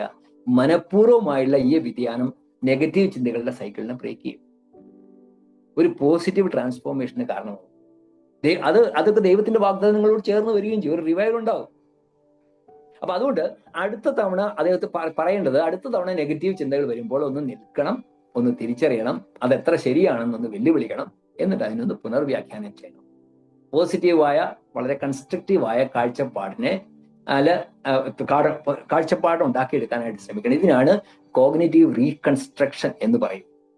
ഓക്കെ, ഇത് കുറച്ച് ഇതാണ്, ടെക്നിക്കലാണ്, ഞാൻ അതിലേക്ക് ഇനി പോകുന്നില്ല. പക്ഷെ ഞാനൊരു കാര്യം പറയട്ടെ, നമ്മുടെ തലച്ചോറില് ഒത്തിരി പ്രവർത്തനങ്ങൾ നടക്കുന്നുണ്ട്. ഈ കോഗ്നിറ്റീവ് റീസ്ട്രക്ചറിന്റെ കാര്യം പറഞ്ഞപ്പോഴാണ് ഞാൻ പറഞ്ഞത്, എന്തുകൊണ്ടാണ് നമ്മൾ ഈ പുറകോട്ട് പോയി പഠിക്കണം, മനസ്സിലാക്കണം എന്ന്, ഒരു വ്യക്തിയുടെ പ്രശ്നങ്ങളെ മനസ്സിലാക്കണം എന്നുള്ളത് പറഞ്ഞു വന്നപ്പോഴാണ് ഞാൻ പറയുന്നത്. സഹോദരന്മാരെ, സമയം എത്രയാണെന്ന് പറയാമോ? എനിക്ക് നോക്കാനായിട്ട് സമയം ഇനി എത്രയുണ്ട്? 8 മിനിറ്റ് പറയാം. ഇപ്പൊ സമയത്തായി 55 കഴിഞ്ഞു. 55ഓ? ഓക്കെ, ഞാൻ പെട്ടെന്ന് പറയാം. അപ്പോ നമ്മുടെ തലച്ചോറില് പ്രീഫ്രണ്ടൽ കോർട്ടെക്സ് എന്നൊരു ഭാഗമുണ്ട്. ഇത് വികസിക്കുന്നത് ഒരു 20 വയസ്സൊക്കെ കഴിയുമ്പോഴാണ്. അപ്പൊ അതുകൊണ്ട് അതുവരെ അതങ്ങനെ വികസിച്ചുകൊണ്ടിരിക്കുകയാണ്. പക്ഷെ ചെറുപ്പകാലങ്ങളിൽ ഉണ്ടാകുന്ന അനുഭവങ്ങൾ, അബ്യൂസസ്, ചില ദുരുപയോഗങ്ങളൊക്കെ, നമുക്ക് കുഞ്ഞുങ്ങളെയൊക്കെ അബ്യൂസ് ചെയ്യുന്നവരുണ്ടല്ലോ, അല്ലെങ്കിൽ നല്ലതല്ലാത്ത കുടുംബ അന്തരീക്ഷം, ഇതെല്ലാം കുട്ടികളെ ദുർബലരാക്കും. അപ്പൊ തെറ്റായ അത് മുഖാന്തരം അവരുടെ ഉള്ളിൽ തെറ്റായ അടിസ്ഥാന ഈ കോർ ബിലീഫ്സ് ഉണ്ടാക്കും. അതുകൊണ്ട് കൗൺസിൽ ചെയ്യുമ്പോൾ നമുക്ക് ചിലപ്പോൾ ചെറുപ്പത്തിലേക്കേ പോകേണ്ടി വരും. അത് ഉള്ളിൽ കിടക്കുന്നതുകൊണ്ട് ഇനി എന്തെല്ലാം പറഞ്ഞാലും അതൊന്ന് പരിഹരിക്കാൻ ശ്രമിക്കാതെ തൽക്കാലത്തേക്ക് ഒരു ആശ്വാസം ലഭിച്ചാലും വീണ്ടും അതിങ്ങനെ ട്രിഗർ ആവും. അപ്പൊ ചിലപ്പോൾ നമുക്കത് പുറകോട്ട് പോയിട്ട് അത് പരിശോധിക്കേണ്ടി വരും. ഓരോരുത്തരും ഡിഫറെന്റ് ആണ്. ഇതെല്ലാം കഴിഞ്ഞിട്ടാണ് പിന്നെ ഇന്റഗ്രേഷൻ നടക്കുന്നത്. ഞാൻ പറഞ്ഞ പോലെ പിന്നെയാണ് നമ്മൾ പ്രാർത്ഥന, വചനം, അതിനാവശ്യമുള്ള വചനം കൊടുക്കുക, പിന്നെ മറ്റ് പല പല കാര്യങ്ങളുണ്ട്, അതൊക്കെ ഇപ്പൊ പറയുന്നില്ല. പക്ഷെ ഞാൻ പറയുന്ന അവസാനം അതിലേക്ക് നമ്മൾ പോവുകയാണ് ചെയ്തത്. പിന്നെ ധാരാളം വചനങ്ങളുണ്ടല്ലോ, നമുക്ക് ഒത്തിരി വചനങ്ങളുണ്ട്. 2 കൊരിന്ത്യർ 10:5 നമ്മള് എന്താ പറയാ, പിന്നെ റോമൻസ് 12:2 നമ്മളിപ്പോ വായിച്ച പോലെ ട്രാൻസ്ഫോർമേഷൻ ഓഫ് മൈൻഡ്, സത്യമറിയ സത്യം നിങ്ങളെ സ്വതന്ത്രരാക്കും, പുതുക്കം പ്രാപിക്കുക, നമ്മുടെ ചിന്തകളെ ഘനമുള്ള ചിന്തകൾ എന്നൊക്കെ പറഞ്ഞ് ഇങ്ങനെയുള്ള കുറെ വാക്യങ്ങള്, സദൃശവാക്യങ്ങൾ 23:7 പറയുന്ന പോലെ അവൻ തന്നെ മനസ്സിൽ കണക്ക് കൂട്ടുന്ന പോലെ ആകുന്നു എന്ന് പറയുന്ന പോലെ നമ്മുടെ ചിന്തകളെ മാറ്റുന്നതനുസരിച്ച് നമ്മുടെ സ്വഭാവങ്ങളിലും വ്യതിയാനങ്ങൾ വരും. കർത്താവിലെ ശ്രദ്ധ കേന്ദ്രീകരിക്കുക. ഇതൊക്കെയാണ് ഈ തെറാപ്പി കൊണ്ട് ലാസ്റ്റ് നമ്മൾ എത്തിക്കുന്നത്. അവസാനം കർത്താവിലേക്ക് ദൈവവചനത്തിന്റെ അടിസ്ഥാനത്തിലാണ് നമ്മൾ അതിനെ പരിഹരിക്കുന്നത് എന്നാണ്. ഇതാണ് ഈ CBT എന്ന് പറയുന്നത്. അടുത്ത ഒരു തെറാപ്പിയുടെ പറഞ്ഞ് നിർത്താം. ഞാൻ ഇതിനെ നറേറ്റീവ് തെറാപ്പി എന്ന് പറയും, ആഖ്യാന തെറാപ്പി എന്ന് പറയും, നറേറ്റീവ് തെറാപ്പി. അവിടെ എന്താ സംഭവിക്കുന്നത്, ഒരു വ്യക്തിയുടെ കഥയെ പുതിയ രൂപം നൽകി അല്ലെങ്കിൽ വേറൊരു വിധത്തിൽ അവന്റെ കഥയെ മാറ്റി എഴുതുക, റീഫ്രെയിമിംഗ് എന്ന് പറയും. അപ്പൊ അതിന് ഉദാഹരണം പറയാം. റോമലേഖനം 6:11 ഇപ്പൊ പറയുന്ന ഒരു വാക്യമുണ്ട്, സംബന്ധമായി മരിച്ചവരെന്നും ക്രിസ്തുയേശുവിൽ ദൈവത്തിനായി ജീവിക്കുന്നവരെന്നും നമ്മൾ എണ്ണുക എന്ന് പൗലോസ് പറയുന്നു. അപ്പൊ അതൊരു കഥ മാറ്റിയെഴുത്താണ്. തെറാപ്പിസ്റ്റ് വ്യക്തിയെ പ്രശ്നങ്ങളിൽ നിന്ന് വ്യത്യസ്തനായി ചിന്തിക്കാനായിട്ട് ഉത്സാഹിപ്പിക്കുകയാണ്. അവനൊരു ഒരു വിക്ടിം എന്ന രീതിയിലല്ല, അവൻ ഈ പ്രോബ്ലത്തിൽ നിന്ന് സെപ്പറേറ്റ് ആയ ഒരു വ്യക്തിയാണെന്ന് കാണിക്കുകയാണ്. ഇപ്പോ റോമലേഖനത്തെ 7ാം അധ്യായത്തിലെ പൗലോസ് പറയുന്നത് 14:20 മുതൽ പറയുമ്പോൾ അപ്പോസ്തലൻ പാപത്തിന്റെ അവസ്ഥയെക്കുറിച്ച് പറഞ്ഞിട്ട്, അതിന്റെ ദോഷത്തെക്കുറിച്ച് പറഞ്ഞിട്ട്, അത് തന്നിൽ നിന്ന് സെപ്പറേറ്റ് ആണെന്നാണ് പറയുന്നത്. എന്നിൽ ഒരു നന്മയും വസിക്കുന്നില്ല, ഞാൻ ആഗ്രഹിക്കുന്നതല്ല ചെയ്യുന്നത് എന്നും പറഞ്ഞ് അതിനെ ഡിഫറെന്റ് ആയിട്ട് കാണിക്കുകയാണ്, രണ്ടും രണ്ടായിട്ട് കാണിക്കുകയാണ്. എന്നാൽ അതിന് നമ്മൾ നിസ്സഹായരുമല്ല. ഇതിനെ മറികടക്കാൻ ദൈവം നമുക്ക് ശക്തി തരുന്നുണ്ട്. റോമലേഖനം 7ാം അധ്യായത്തിന്റെ 1 മുതൽ 6 വരെയും റോമർ 6:11 കൂടെ ഒരുമിച്ച് വായിക്കുമ്പോൾ നമുക്കത് മനസ്സിലാകും. ഓക്കെ, ഞാൻ ഈ തെറാപ്പിയെ കുറിച്ച് കുറച്ച് പെട്ടെന്ന് കാര്യങ്ങൾ പറയാം. ഈ തെറാപ്പി ചെയ്യുന്നത് എങ്ങനെയാണ്? ഒന്ന്, അതിന്റെ അടിസ്ഥാന സിദ്ധാന്തങ്ങൾ എന്താന്ന് പറയാം. ഒന്ന്, ബാഹ്യവൽക്കരണം എന്ന് പറയും, എക്സ്റ്റേണലൈസേഷൻ എന്ന് വെച്ചാല് നമ്മുടെ പ്രശ്നത്തെ നമ്മൾ ഒരു വ്യക്തിവൽക്കരിക്കുക. നമ്മളിൽ നിന്ന് വ്യത്യസ്തമായ ഒന്നാണ് നമ്മുടെ പ്രശ്നമെന്ന് നമ്മൾ കാണിച്ചു കൊടുക്കാനായിട്ട് ശ്രമിക്കുക. ഇപ്പോ വിഷാദം വരുമ്പോൾ അതിനെ പേഴ്സോണിഫൈ, അതിനെ വ്യക്തിവൽക്കരിക്കാനായിട്ട് ശ്രമിക്കുക. അപ്പൊ പറയാം, വിഷാദ മേഘം ഉരുണ്ടു വരുന്നുണ്ട് എന്ന് പറയാം. അല്ലെങ്കിൽ ഉത്കണ്ഠ വരികയാണ്, ഉത്കണ്ഠ ഒരു കൊടുങ്കാറ്റായി വരുന്നു എന്ന് പറയാം. അതുപോലെ ഓരോ കാര്യങ്ങളും ഇപ്പോ ഒരു നേച്ചറിലേക്ക് നമ്മൾക്ക് കൊണ്ടുപോയിട്ട്, ഇപ്പൊ ഒരു എന്താ പറയുക, ഒരു ഗാർഡനിങ് ചെയ്യുമ്പോൾ നമ്മൾ അതിലെ വീഡ്സിനെയൊക്കെ, കളകളൊക്കെ പറിച്ച് നമ്മൾ സീഡ് നടുമ്പോൾ അതിൽ നിന്ന് നമുക്കൊരു കാര്യം മനസ്സിലാക്കാം. നമ്മുടെ ജീവിതത്തിലെ തെറ്റായ ചിന്തകളെ പറിച്ചു മാറ്റി നല്ല ചിന്തകളെ നമ്മൾ പാകുക. ഒരു വെള്ളം ഒഴുകുന്നത് കാണുമ്പോൾ ആ പാസ്റ്റിനെ അങ്ങ് ഒഴുകി പോട്ടെ എന്ന വിധത്തിൽ നമുക്ക് ചിന്തിപ്പിക്കാനായിട്ട് സാധിക്കും. ഒരു മൗണ്ടൻ ക്ലൈംബിംഗ് ഉണ്ട്, ആ എല്ലാ തടസ്സങ്ങളും നീക്കി അതിന്റെ സമ്മിറ്റിൽ, അതിന്റെ മുകളിൽ എത്തുക എന്നുള്ളത്. ഇങ്ങനെ ഈ വിധത്തിൽ പ്രശ്നത്തെ ബാഹ്യവൽക്കരിക്കുക. അതായത് നമ്മളുടെ ഭാഗമല്ല പ്രശ്നം, നമ്മളിൽ അലിഞ്ഞു ചേർന്നിരിക്കുന്ന ഒന്നല്ല പ്രശ്നം, പ്രശ്നം നിങ്ങളുടെ വെളിയിൽ നിന്നാണ്. ആ പ്രശ്നത്തെ സെപ്പറേറ്റ് ആയിട്ട് കാണാനായിട്ട് ശ്രമിക്കുകയാണ് ആദ്യം ചെയ്യുന്നത്. രണ്ടാമത് ചെയ്യുന്നത് അതിനെ പുനർനിർമ്മിക്കുക, അതിനെ ഡീകൺസ്ട്രക്ഷൻ എന്ന് പറയും. ഈ പ്രശ്നങ്ങളെ ചെറിയ ചെറിയ ഭാഗങ്ങളായിട്ട് പ്രശ്നങ്ങളെ മാറ്റുക. അപ്പോൾ ഒരു പ്രശ്നങ്ങൾക്ക് വ്യക്തത കിട്ടും. അല്ലെങ്കിൽ എല്ലാം കൂടി ഒറ്റയടിക്ക് അതിനെ ഡീൽ ചെയ്യാനായിട്ട് ശ്രമിക്കുമ്പോൾ അത് സാധിക്കില്ല, അത് വലിയ പ്രശ്നമായിട്ടിരിക്കും. അതുകൊണ്ട് ഓരോ പ്രശ്നഭാഗങ്ങളെയും കമ്പാർട്ട്മെന്റലൈസ് ചെയ്യുക. നിങ്ങൾക്ക് പ്രശ്നം ഉണ്ടാകുന്നത് എവിടെയാണ്? ഭർത്താവിൽ നിന്നാണോ, അല്ലെങ്കിൽ ഓഫീസിൽ നിന്നാണോ, എവിടെയൊക്കെയാണ്? അതുകൊണ്ട് ഉണ്ടാകുന്ന പ്രശ്നങ്ങൾ എന്തൊക്കെയാണ്? നിരാശയാണോ, സങ്കടമാണോ? അങ്ങനെ ഓരോന്നിനെയും നമ്മൾ കമ്പാർട്ട്മെന്റലൈസ് ചെയ്തിട്ട് ഓരോന്നിനെയും സെപ്പറേറ്റ് ആയിട്ട് ഡീൽ ചെയ്യുക. എന്നിട്ട് അതിനെ നമ്മളൊന്ന് വെല്ലുവിളിക്കുക. മൂന്നാമത് ചെയ്യുന്നത് ഒരു യുണീക്ക് ഔട്ട്കം ടെക്നിക്സ് എന്ന് പറയും. എന്ന് വെച്ചാൽ വ്യക്തിയുടെ പ്രബലമായ പ്രശ്നത്തെ നിഷേധിക്കുന്ന, കോൺട്രഡിക്റ്റ് ചെയ്യുന്ന ചില തിളങ്ങുന്ന നിമിഷങ്ങൾ ആ വ്യക്തി പറയുന്ന കാര്യങ്ങളുണ്ടാവും. അത് കണ്ടെത്താനായിട്ട് ശ്രമിക്കുക. അതാണ് തെറാപ്പിസ്റ്റ് ചെയ്യേണ്ടത്. അതായത് ഞാൻ ഒരിക്കലും വിജയിച്ചിട്ടില്ല എന്നൊരു മനുഷ്യൻ പറയുകയാണ്, അതുകൊണ്ടാണ് അവന് വിഷാദം. പക്ഷെ അവനോട് ചോദിക്കും, എപ്പോഴെങ്കിലും ജീവിതത്തിൽ എവിടെയെങ്കിലും നീ വിജയിച്ചിട്ടുണ്ടോ? ഒരു ഉദാഹരണമുണ്ടോ? ഇപ്പൊ എന്റെ ഭർത്താവ് എന്നെ കുറിച്ച് ഒരിക്കലും നല്ലത് പറഞ്ഞിട്ടില്ല. അപ്പൊ എവിടെയെങ്കിലും എപ്പോഴെങ്കിലും നിന്റെ ഭർത്താവ്, അവരെ കഥ കേൾക്കുമ്പോൾ അറിയാം, ഒരു നന്മ പറഞ്ഞിട്ടുണ്ടോ? എന്റെ ഭാര്യ ഒരിക്കലും ഒരിക്കലും നന്നായിട്ട് ഉണ്ടാക്കിയിട്ടില്ല. എവിടെയെങ്കിലും എപ്പോഴെങ്കിലും ഒരു കാര്യം നന്നായിട്ട് ചെയ്തിട്ടുണ്ടോ? ഒരു നല്ല ഭക്ഷണം ഉണ്ടാക്കിയിട്ടുണ്ടോ? അതേ നമ്മൾ പിടിച്ചിട്ട് അതിൽ നിന്ന് പിന്നെ നമ്മൾ ആ വ്യക്തിയെ അവന്റെ റീസ്ട്രക്ചർ ചെയ്യാനായിട്ട് ശ്രമിക്കുകയാണ്. അപ്പൊ അവനൊരു നന്മയുണ്ടെന്ന് കണ്ടെത്തിയിട്ട് അവനെ അതിൽ നിന്ന്, അവന്റെ കഴിവിനെ, അവന്റെ മൂല്യത്തെയൊക്കെ ഉയർത്തി കാണിക്കാനായിട്ട് നമ്മൾ ശ്രമിക്കുമ്പോൾ അവന്റെ കഥയെ മാറ്റി എഴുതാനായിട്ട് നമുക്ക് തയ്യാറാകും. ഇപ്പൊ താരേ ജമീൻ പർ എന്ന് പറഞ്ഞ സിനിമ കണ്ടവർക്ക് മനസ്സിലാക്കാം. ആ കുട്ടി എന്തോരം കഷ്ടം അനുഭവിച്ചു, എന്തോരം അവന് പഠിക്കാൻ പറ്റുന്നില്ല, എല്ലാവരും അവൻ പരിഹാസപാത്രമായി. അങ്ങനെയുള്ളപ്പോഴാണ് അവന്റെ ഒരു കഴിവിനെ കണ്ടെത്തിയത്. അങ്ങനെ പല മഹാന്മാരുണ്ടായത് നമുക്കറിയാം. ലോകമെല്ലാം അവർ തള്ളിക്കളഞ്ഞപ്പോൾ ആരെങ്കിലും ഒരു വ്യക്തി അവരുടെ ഒരു കഴിവിനെ കണ്ടെത്തി വികസിപ്പിച്ചു. അപ്പൊ അവരുടെ കഥ തന്നെ മാറി. ഇതാണ് നാലാമത്, വീണ്ടും എഴുതുക, റീ ഓതറിംഗ് എന്ന് പറയും. നമ്മുടെ കഥ വീണ്ടും നമ്മൾ എഴുതുകയാണ്. വീണ്ടും എഴുതുമ്പോൾ ആദ്യത്തെ കഥയിൽ നിന്നും നമ്മൾ വ്യത്യസ്തമായി ആളുകളായിട്ട് മാറി. നമ്മുടെ പ്രശ്നങ്ങൾ ഇല്ല എന്ന് തീരുന്നല്ല പറയുന്നത്, പക്ഷെ ആ പ്രശ്നങ്ങൾക്ക്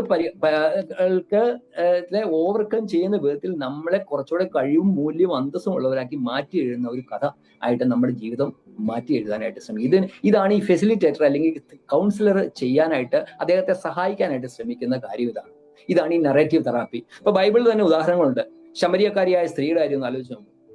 ഒരു വേശ്യയായിരുന്ന സ്ത്രീ, ആളുകളെ പേടിച്ച് ഉച്ച സമയത്ത് വെള്ളം കോരാൻ വന്നിരുന്ന ഒരു സ്ത്രീ, അവരുടെ വ്യക്തിത്വത്തെ കർത്താവ് മാറ്റിയത് കണ്ടോ? അവർ കർത്താവിന്റെ അംബാസഡറായിട്ട് മാറി. ഏതാനും നിമിഷങ്ങൾക്കുള്ളിൽ അവരുടെ കഥ മാറ്റിയെഴുതിയതാണ്. മുടിയനായ പുത്രന്റെ കഥ മാറ്റിയെഴുതി. നഷ്ടപ്പെടുത്തിയവനാണ് അവൻ, തിരിച്ചു വന്നു. രൂത്തിന്റെ എസ്തേറിന്റെ കഥ മാറി എഴുതി. അവർ ബലഹീനരായിരുന്നു, പക്ഷെ അവർ ധൈര്യം പ്രാപിച്ചു, അവരനുസരിച്ചു. ഹന്നയും നോഹയും സക്കായിയുടെയും ജീവിതം നോക്കിയാൽ അവർ പരിഹസിക്കപ്പെട്ടവരാണ്, എന്നാൽ അനുസരണത്തിൽ അവർ ഉയർന്നു വന്നു. പത്രോസും ദാവീദും പാപം ചെയ്തവരാണ്, മാനസാന്തരത്തിൽ കൂടി അവരുടെ ജീവിതത്തിന്റെ കഥ മാറി. ഏലിയാവും യോസഫും ഹബക്കും ഒക്കെ നിരാശയിൽ നിന്ന് അവർ ശക്തിയിലേക്ക് വന്നവരാണ്, അവരുടെ കഥ മാറി എഴുതി. അപ്പോൾ ഇതാണ് ഞാൻ പറഞ്ഞത്, ഇങ്ങനെ ഒരു കഥ മാറ്റി എഴുതാനായിട്ട് നമ്മൾ ശ്രമിക്കുകയാണ് ആ വ്യക്തിയുടെ ജീവിതത്തിൽ. അപ്പൊ അവന്റെ ഓട്ടോമാറ്റിക് നെഗറ്റീവ് തോട്ട്സിൽ നിന്നും അവന്റെ കോർ ബിലീഫ്സിൽ നിന്നും അവനൊരു വ്യത്യാസം പതുക്കെ വരും. ഇപ്പൊ ഞാൻ നമ്മുടെ ഒരു സമീപനോട് പറഞ്ഞു നിർത്താം. നമ്മുടെ സമീപനം എങ്ങനെ, എപ്പോൾ എന്നുള്ളതാണ്. ഒരാൾക്ക് നിരാശയാണ്, പ്രത്യാശയില്ല, ഒന്നിലും താല്പര്യമില്ല, ആരോടും അടുപ്പമില്ല, അകൽച്ചയാണ്. ഉടനെ നമ്മൾ എന്ത് ചെയ്യും? നമ്മൾ നിഷേധാത്മക ചിന്തകളിലേക്ക് പോകും. നമ്മൾ ചോദിക്കും, നിങ്ങൾ ബൈബിൾ വായിക്കുന്നില്ലേ, പ്രാർത്ഥിക്കുന്നില്ലേ, സഭയിൽ പോകുന്നില്ലേ, ദൈവവിശ്വാസം കുറഞ്ഞോ എന്നൊക്കെ നമ്മൾ ചോദിക്കും. ഇവ കാരണങ്ങളാണ് എന്നുള്ളത് ശരിയാ, പക്ഷെ അതോടുകൂടി അതിനു മുമ്പെയോ ചോദിക്കേണ്ട ചില ചോദ്യങ്ങളുണ്ട്. എന്താണെന്നറിയോ? നിങ്ങൾക്ക് ആവശ്യത്തിന് ഉറക്കമുണ്ടോ? നിങ്ങൾക്ക് ശരിയായ സൂര്യപ്രകാശം കിട്ടുന്നുണ്ടോ? ഞങ്ങൾക്കറിയാം, കാരണം നോർത്തിൽ താമസിച്ച് ഞങ്ങൾക്കറിയാം, 3 മാസത്തോളം സൂര്യൻ അങ്ങനെ ഇല്ലാതെ അടഞ്ഞു മൂടി കിടക്കുന്ന ഒരു സമയം. നമ്മുടെ മൂടെല്ലാം പോകുന്ന ഒരു അവസ്ഥയാണ്. അതൊക്കെ നമ്മുടെ മനസ്സിനെ ബാധിക്കുന്നതാണ്. വ്യായാമക്കുറവ്, തൈറോയ്ഡ് പോലുള്ള അസുഖങ്ങൾ ശരിക്കും നമ്മുടെ മൂഡിനെ ബാധിക്കുന്നതാണ്. വൈറ്റമിൻ ഡി ഡെഫിഷ്യൻസി, സ്ത്രീകൾക്കുണ്ടാകുന്ന ഹോർമോണൽ പ്രശ്നങ്ങൾ, ഇവയെല്ലാം. പിന്നെ ബന്ധങ്ങളെ കുറിച്ച് ചോദിക്കാം. സഭയിലും മറ്റുമുള്ള ബന്ധങ്ങൾ ശരിയല്ലെങ്കിൽ അവർക്ക് അങ്ങനെയുള്ള പ്രശ്നങ്ങൾ വരാം. പരിതസ്ഥിതികൾ പ്രശ്നങ്ങൾ ഉണ്ടാക്കാം. സ്കൂളിലെ ബുള്ളിങ് ആയിരിക്കാം. ട്രിഗർ ചെയ്യുന്നത് എപ്പോഴാണെന്ന് ചോദിക്കാം. ചില അനുഭവം ചെറുപ്പത്തിലുണ്ടാകുന്ന ചില ഉണ്ടായ അനുഭവങ്ങളായിരിക്കാം. അദ്ദേഹത്തിന്റെ അല്ല, മറ്റുള്ളവരുടെ പാപമായിരിക്കാം. അത് ഏതെങ്കിലും അബ്യൂസ് ഉണ്ടായി അത് വിവാഹം കഴിഞ്ഞ് കഴിയുമ്പോഴായിരിക്കും അത് പുറത്തു വരുന്നത്. ചിലപ്പോൾ നമ്മുടെ ബ്രെയിനിലുള്ള കെമിക്കൽ ഇംബാലൻസ് ആകാം. അങ്ങനെയുള്ളപ്പോൾ അതിന് മരുന്ന് തന്നെ വേണ്ടി വരും. കെമിക്കൽ ഇംബാലൻസ് ഒത്തിരി സംഭവിച്ചിട്ട് ഒത്തിരി പ്രശ്നങ്ങൾ ഉണ്ടായിരുന്നു. ഞാൻ അവസാനം ഒരു കഥ പറഞ്ഞ് നിർത്താം. അതറിഞ്ഞ് സൈക്യാട്രിസ്റ്റിന്റെ അടുത്തേക്ക് പറഞ്ഞു വിടുന്നത് സൈക്കോളജിസ്റ്റാണ്. അത് സൈക്കോളജിസ്റ്റിന് മനസ്സിലാക്കാനായിട്ട് സാധിക്കും. ചിലപ്പോൾ നമ്മുടെ ബോഡിലി പ്രോബ്ലം കൊണ്ടായിരിക്കാം. വിഷാദ രോഗത്തിന് കൗൺസിൽ ചെയ്യുമ്പോൾ ഒരു കാര്യം എടുത്തു പറയുന്നത്, ഈ കാര്യങ്ങളെ മനസ്സിലാക്കാനായിട്ട് ശ്രമിച്ചിട്ടേ പറ്റൂ. നമ്മുടെ ഈ സന്തോഷം വരുമ്പോൾ ഉണ്ടാകുന്ന 5 ഹോർമോണുകളുണ്ട്. 4 ഹോർമോണുകളുണ്ട്. ഡോസ് എന്ന് പറയും. ഡോപ്പമിൻ, ഓക്സിറ്റോസിൻ, സെറട്ടോണിൻ, എൻഡോർഫിൻ എന്ന് പറഞ്ഞ ഈ ഹോർമോണുകൾ ഉണ്ടാക്കുന്നതിൽ കുറവ് വന്നു കഴിഞ്ഞാൽ നമ്മുടെ മൂഡുകൾ വ്യത്യാസം വരും. അതുകൊണ്ട് എപ്പോഴും നന്ദിയുള്ളവരായിപ്പി എന്നൊക്കെ പറയുന്നത്, സന്തോഷിപ്പി എന്നൊക്കെ പറയുന്നത് അതുകൊണ്ടാണ്. അതൊക്കെ നമ്മുടെ ബ്രെയിനിൽ ഉണ്ടാക്കുന്ന മാറ്റങ്ങളാണ്. അപ്പൊ ഞാൻ ഇതിന്റെ കൺക്ലൂഷനായിട്ട് പറയട്ടെ. ഒരു വ്യക്തിയെ, ഒരു പ്രശ്നമുള്ള വ്യക്തിയെ നാം മൊത്തമായി കാണണം. കാരണം ഒരു വ്യക്തി ശരീരവും ആത്മാവുമാണ്. ശാരീരികവും മാനസികവും ആത്മീയവുമായ കാരണങ്ങൾ ഒന്നോ അല്ലെങ്കിൽ എല്ലാമോ അന്വേഷിച്ച് പ്രശ്ന പരിഹാരം കണ്ടെത്തുകയാണ് വേണ്ടത്. അത് പരിഹരിക്കാൻ ശ്രമിക്കുന്ന വ്യക്തി വളരെ പ്രാർത്ഥനയോടും കരുതലോടും നോൺ ജഡ്ജ്മെന്റൽ ആറ്റിറ്റ്യൂഡിനോടെയും, ഒരു വിധികർത്താവുന്ന രീതിയിലല്ല ആകാതെയും, വളരെ സഹാനുഭൂതിയോടെയും ഒത്തിരി ക്ഷമയോടെയും ഒത്തിരി കേൾക്കാൻ ചെവി കൊടുത്തും വളരെ ബുദ്ധിപൂർവമായും പ്രശ്നമുള്ള വ്യക്തിയുടെ ആത്മവിശ്വാസം സമ്പാദിച്ചു. വളരെ ഇമ്പോർട്ടന്റ് ആണ്. ആത്യന്തികമായിട്ട് കർത്താവിന്റെ കൃപയിൽ ആശ്രയിച്ച് പ്രശ്നമുള്ള വ്യക്തിയെ കർത്താവിന്റെ വിശ്വാസത്തിലേക്കും ആശ്രയത്തേക്കും എത്തിക്കുമ്പോഴാണ് ക്രിസ്ത്യൻ കൗൺസിലിംഗ് ആയിട്ട് മാറുന്നത്. ഇപ്പൊ സദൃശവാക്യങ്ങൾ 22:6 പറയുന്നത്, ബാലൻ നടക്കേണ്ടുന്ന വഴിയിൽ അവനെ അഭ്യസിക്കുക. ആ വഴിയുടെ എല്ലാവരും നമുക്ക് ബൈബിളിൽ കിട്ടില്ല. ഓരോ ബാലനും ഓരോ സാഹചര്യത്തിനും സമയത്തിനും വ്യത്യാസം വരാം. അത് അനേക വർഷങ്ങൾ കൊണ്ട് ഗവേഷണ നിരീക്ഷണങ്ങൾ നടത്തി ഫലം കണ്ട് അതിൽ എക്സ്പേർട്ട് ആയിരിക്കുന്നവർ എഴുതുകയും നാം അതുപോലെ ചെയ്യുകയും ചെയ്യുമ്പോൾ നമ്മൾ അതിന് ഫലം കാണുന്നു. ഫുൾ പ്രൂഫ് ആണെന്ന് ഞാൻ പറയുന്നില്ല. പക്ഷെ അതുകൊണ്ട് അത് ബൈബിളിനെതിരാണോ? അല്ല. എല്ലാം ബൈബിളിന്റെ പ്രിൻസിപ്പിൾ എന്നായിരിക്കും അവർ പറയുന്നത്. പക്ഷെ അത് കണ്ടുപിടിച്ച് വിശദീകരിക്കുന്നവർ ഈ കൂട്ടരായിരിക്കും. ബാലനെ വടി കൊണ്ട് അടിച്ച് ചത്തുപോയില്ല എന്ന് വായിക്കുന്നുണ്ട്. എന്നാൽ എങ്ങനെ എത്രമാത്രം അടിക്കുന്നത് ബൈബിൾ പറയുന്നില്ലല്ലോ. അപ്പൊ ഇതൊക്കെ കണ്ടുപിടിച്ച് നിരീക്ഷണ ഗവേഷണങ്ങളോട് കണ്ടുപിടിക്കാനായിട്ട് സഹായിക്കുന്നതാണ് ഈ മനഃശാസ്ത്രത്തിന്റെ ചെയ്യുന്നത് എന്നാണ് ഞാൻ പറഞ്ഞു വരുന്നത്. ലാസ്റ്റ് ഒരു കഥ പറഞ്ഞ് ഞാൻ നിർത്താം. ടിം ലഹായ് എന്നൊരു വ്യക്തിയെ കുറിച്ച് നിങ്ങൾ കേട്ടിട്ടുണ്ടായിരിക്കും. അദ്ദേഹത്തിന്റെ പുസ്തകത്തില് അദ്ദേഹം ഒരു പാസ്റ്ററിന്റെ കഥ എഴുതുന്നുണ്ട്. ഒരു പാസ്റ്റർ അടുത്തുള്ള ഒരു മാനസിക ആരോഗ്യ കേന്ദ്രത്തിൽ പോയി അവർക്ക് വേണ്ടി പ്രാർത്ഥിക്കുകയും അവർ ഒത്തിരി ആശ്വസിപ്പിക്കുകയും റെഗുലർലി ചെയ്യുന്ന ഒരു മനുഷ്യനാണ്. ഒത്തിരി പേർക്ക് അദ്ദേഹം ആശ്വാസം കൊടുക്കുന്ന, ഡെയിലി ചെന്ന് അവരെ ആശ്വസിപ്പിക്കുമായിരുന്നു. ഇദ്ദേഹം ഒത്തിരി ഫാസ്റ്റ് ചെയ്യുന്ന ഒരു വ്യക്തിയായിരുന്നു. ഒത്തിരി ഫാസ്റ്റ് ചെയ്യുകയും പ്രാർത്ഥിക്കുകയും ചെയ്യുന്ന ഒരു വ്യക്തിയാണ്. ഒരു സമയത്ത് എന്ത് സംഭവിച്ചെന്നറിയോ? ഇദ്ദേഹത്തിന് ഒരു മാനസിക രോഗം പിടിച്ചു. മാനസിക രോഗം പിടിച്ച് ഇദ്ദേഹം ഏത് ആശുപത്രിയിലാണ് പോയിക്കൊണ്ടിരുന്നത് അവിടെ തന്നെ അദ്ദേഹത്തെ അഡ്മിറ്റ് ചെയ്യേണ്ടത്. അപ്പൊ എല്ലാവരും അദ്ദേഹത്തെ പരിഹസിച്ചു. ഒത്തിരി പേരുടെ ജീവിതത്തെ ശരിയാക്കാൻ നടന്നവന്റെ സ്വന്തം മാനസിക രോഗം, കർത്താവിലുള്ള അവന്റെ വിശ്വാസം കുറഞ്ഞു എന്ന് പറഞ്ഞ് അങ്ങനെ പുള്ളിയെ പരിഹരിക്കാനായിട്ട് ശ്രമിച്ചു. പക്ഷേ ഇദ്ദേഹത്തെ വളരെ ക്ലോസ് ആയിട്ട് അറിയാവുന്ന ഇദ്ദേഹത്തിന്റെ ഫ്രണ്ട് വിചാരിച്ചു, ഇതെങ്ങനെയല്ലല്ലോ, ഇതിന്റെ പുറകിൽ എന്തെങ്കിലും കാരണം ഉണ്ടാവും എന്ന് വിചാരിച്ച് അദ്ദേഹത്തെ ഒരു നല്ലൊരു ഡോക്ടറെ അടുത്ത് കൊണ്ടുപോയി, ഒരു സൈക്കാട്രിസ്റ്റിന്റെ അടുത്ത് കൊണ്ടുപോയി, സൈക്കോളജിസ്റ്റിന്റെ അടുത്ത്, പിന്നെ സൈക്കാട്രിസ്റ്റിന്റെ അടുത്ത് കൊണ്ടുപോയി പരിശോധിച്ച് കഴിഞ്ഞപ്പോൾ മനസ്സിലായത് ഇദ്ദേഹത്തിന്റെ ഈ ഫാസ്റ്റിംഗ് കൂടി അദ്ദേഹത്തിന്റെ ശരീരത്തിലെ പോഷണം കുറഞ്ഞു കഴിഞ്ഞപ്പോൾ അത് അദ്ദേഹത്തിന്റെ ഹോർമോൺ ഇംബാലൻസ് ആയി, ഹോർമോണിനെ ബാധിച്ചു. അത് അദ്ദേഹത്തിന്റെ ബ്രെയിനിനെ ബാധിച്ചു കഴിഞ്ഞപ്പോൾ അദ്ദേഹത്തിന് മാനസിക പ്രശ്നം ഉണ്ടായി. അപ്പൊ ഞാൻ പറഞ്ഞു വന്നത്, ബ്രെയിനിനെ അങ്ങനെ ബാധിച്ചപ്പോൾ അത് അദ്ദേഹം അറിയാതെ തന്നെ അദ്ദേഹത്തിന് അതല്ല ആത്മീയമായിട്ട് പ്രശ്നം ഉണ്ടായതുകൊണ്ടല്ല, അയാൾ ബൈബിൾ വായിക്കാതെന്നും പ്രാർത്ഥിക്കാതെന്നും കൊണ്ടല്ല. ഇങ്ങനെ വന്നപ്പോൾ ഇത് സംഭവിച്ചു. ഇപ്പൊ എല്ലാ കേസും അങ്ങനെയാണെന്ന് പറഞ്ഞു തീർക്കാനുമല്ല, പക്ഷെ ഇങ്ങനെയും സംഭവിച്ചു. അപ്പൊ ഇങ്ങനെ സംഭവിക്കാം. അദ്ദേഹത്തിന് മരുന്ന് കൊടുത്തു, അദ്ദേഹം ചികിത്സിക്കപ്പെട്ട് സുഖമായി. മാത്രമല്ല, എനിക്ക് പല അനുഭവങ്ങളും പല കാര്യങ്ങളും ഉണ്ട്. ഇതൊക്കെ ഇപ്പൊ പറയാനുള്ള സമയമില്ലെങ്കിലും ഞാൻ പറയുകയാണ്, ഒരു കാര്യം പറയുകയാണ്. അങ്ങനെ മരുന്ന് കൊടുത്ത് സുഖമായിട്ട് ആളുകൾ തിരിച്ചു വന്നവരുണ്ട്. അവരുടെ ആത്മീയ ജീവിതത്തിലെ പ്രശ്നമായിരുന്നില്ല, അവരുടെ ശാരീരികവും മാനസികവുമായി മറ്റു ചില പ്രശ്നങ്ങളാണ് ഉണ്ടായത്. അത് മനസ്സിലാക്കി അവരെ ചികിത്സിച്ച് കഴിഞ്ഞപ്പോൾ അവർ ശരിയായി. പക്ഷെ ആത്യന്തികമായി ഞാൻ പറഞ്ഞതുപോലെ ഇതിന് പരിഹാരം ആത്യന്തികമായി നമ്മൾ കർത്താവിലേക്ക് നമ്മൾക്ക് കൊണ്ടെത്തിക്കണം. അതാണ് ക്രിസ്ത്യൻ കൗൺസിലിങ്ങിന്റെ പ്രത്യേകത. അതാണ് എന്നെ ആകർഷിച്ചത്. സെക്യുലർ കൗൺസിലിംഗിൽ ഒരു എൻഡേ ഉള്ളൂ, എൻഡ് നിർത്തും. പിന്നെ അവർക്ക് അത് ലോങ് ലാസ്റ്റിംഗ് അല്ല. വീണ്ടും വീണ്ടും അവർ പറയും, വീണ്ടും വീണ്ടും ഇതുപോലൊക്കെ ചെയ്യണം, ഇങ്ങനെ ചെയ്തില്ലെങ്കിൽ വീണ്ടും അത് പുറത്തു വരും. പക്ഷെ നമുക്ക് ആ വ്യക്തിയെ ആത്മീയ തലത്തിലേക്ക് കൊണ്ടെത്തിക്കുമ്പോൾ അദ്ദേഹത്തിന് ഒരു ലോങ് ലാസ്റ്റിംഗ് ആയിട്ടുള്ള എഫക്റ്റ് കിട്ടും എന്നാണ് ഞാൻ പറയുന്നത്. അപ്പൊ ഇതാണ് ഈ വിധത്തിലാണ് സൈക്കോളജി തിയോളജിയെ സഹായിക്കുന്നത്. അപ്പൊ ഇത് രണ്ടും പരസ്പര വൈരുദ്ധ്യങ്ങളല്ല, പരസ്പര പൂരകങ്ങളായി എടുത്താൽ ഇത് വളരെ ഗുണം ചെയ്യും. ഞാൻ വിചാരിക്കുന്നത് പ്രശ്നങ്ങൾ കൂടിക്കൂടി വരുന്നത് നമ്മുടെ ഈ ഭാവിയിലെ നമ്മുടെ പുതിയ തലമുറയ്ക്കൊക്കെ ഇത് വളരെ ഉപകാരം ചെയ്യുമെന്ന് ഞാൻ അനേകരോട് ചോദിച്ചതിൽ നിന്നും എനിക്ക് മനസ്സിലായതാണ്. ഇതിനെ എതിർക്കുന്നവരുണ്ടായിരിക്കാം, കോൺട്രഡിക്ട് ചെയ്യുന്നവരുണ്ടായിരിക്കാം. അത് നിങ്ങളുടെ ഇഷ്ടം. ഇതാണ് എനിക്ക് പറയാനുള്ളത്. അപ്പോ ഇങ്ങനെ ഒരു അവസരം തന്ന സംഘാടകർക്ക് പ്രത്യേകം നന്ദി പറഞ്ഞുകൊണ്ട് കർത്താവിന് എല്ലാ മഹത്വവും കൊടുത്തുകൊണ്ട് ഞാനിവിടെ നിർത്തുന്നു. മനഃശാസ്ത്രവും ദൈവിക ശാസ്ത്രവും തമ്മിലുള്ള ഏകീകരണത്തെക്കുറിച്ച് വളരെ ലളിതമായിട്ട് പറഞ്ഞു തന്ന എൽദോങ്ങളിനുള്ള പ്രത്യേകം നന്ദി അറിയിക്കുന്നു. ഇവ രണ്ടും പരസ്പര വൈരുദ്ധ്യങ്ങളല്ല, മറിച്ച് മാനസിക ശാസ്ത്രം എന്നുള്ളത് അത് ദൈവശാസ്ത്രത്തിൻ്റെ സഹായിക്കുന്ന കാര്യമാണ് എന്ന് നമ്മൾ കാണുകയുണ്ടായി. സെയിന്റ് അഗസ്റ്റിൻ പറഞ്ഞ ഒരു കൊട്ടേഷൻ ഉണ്ട്: എല്ലാ സത്യവും ദൈവത്തിൽ നിന്നുള്ളതാണ്. അപ്പോൾ അതിനെക്കുറിച്ച് നമ്മൾ ചിന്തിക്കുമ്പോൾ ഈവൻ മാനസിക ശാസ്ത്രത്തിൽ നിന്നുള്ള കാര്യങ്ങളും അത് ഈ സത്യത്തിലേക്ക് നയിക്കുവാനായിട്ടാണ് അത് സഹായിക്കുന്നത് എന്ന് നമുക്ക് കാണുവാനായിട്ട് സാധിക്കും. ഇതിനെക്കുറിച്ച് നമുക്ക് വളരെ കുറഞ്ഞ അറിവ് മാത്രമേ ഉള്ളൂ. ഇതിനെക്കുറിച്ച് ധാരാളം മനസ്സിലാക്കാനായിട്ടുണ്ട്. വളരെ കുറഞ്ഞ കാര്യങ്ങൾ മാത്രമാണ് എൽദോങ്കിൾ എന്ന് നമ്മളോട് സംസാരിച്ചത്. എന്നാൽ ഈ കാര്യങ്ങൾ ദൈവിക വചനത്തിൻ്റെ അടിസ്ഥാനത്തിലും ക്രിസ്ത്യൻ തിയോളജിയുടെ അടിസ്ഥാനത്തിലും മനസ്സിലാക്കി ഒരു വ്യക്തിയെ ആ സത്യത്തിലേക്ക് നയിക്കുവാനായിട്ട്, അൾട്ടിമേറ്റ് സത്യമായിരിക്കുന്ന ദൈവത്തിലേക്ക് നയിക്കുവാനായിട്ട് ഉപയോഗിക്കാൻ സാധിക്കുന്ന പല ടൂൾസും നമുക്ക് ഇതിലൂടെ കാണുവാനായിട്ട് സാധിക്കും. അപ്പോൾ പലപ്പോഴും നമ്മളെല്ലാവരും കുറവുകളുള്ളവരാണ്. പലരെയും ഈ രീതിയിലുള്ള പ്രശ്നങ്ങളായിട്ട് നമ്മൾ മുന്നിൽ വരികയും അല്ലെങ്കിൽ നമ്മൾ അഭിമുഖീകരിക്കുകയും ചെയ്യുമ്പോൾ പലപ്പോഴും നമ്മൾ ഒരു വ്യത്യസ്തമായിരിക്കുന്ന രീതിയിലാണ് അവരെ കാണുന്നത്. അവർക്ക് എന്തോ പ്രശ്നമുണ്ട് എന്നുള്ള രീതിയിൽ കാണുകയും അവരെ തെറ്റായ രീതിയിൽ വിധിക്കുകയൊക്കെ ചെയ്യുന്നത് നമ്മുടെ ഭാഗത്തു നിന്നുള്ള കുറവുകളാണ്.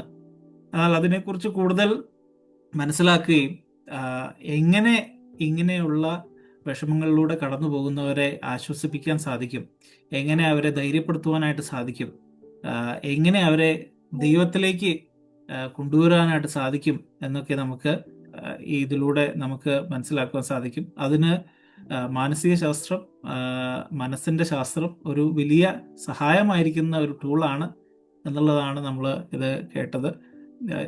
ഇത് വളരെ ലളിതമായിട്ട് പറഞ്ഞു തന്ന എൽദോങ്ങളിനോടുള്ള പ്രത്യേകം നന്ദി അറിയിക്കുന്നു.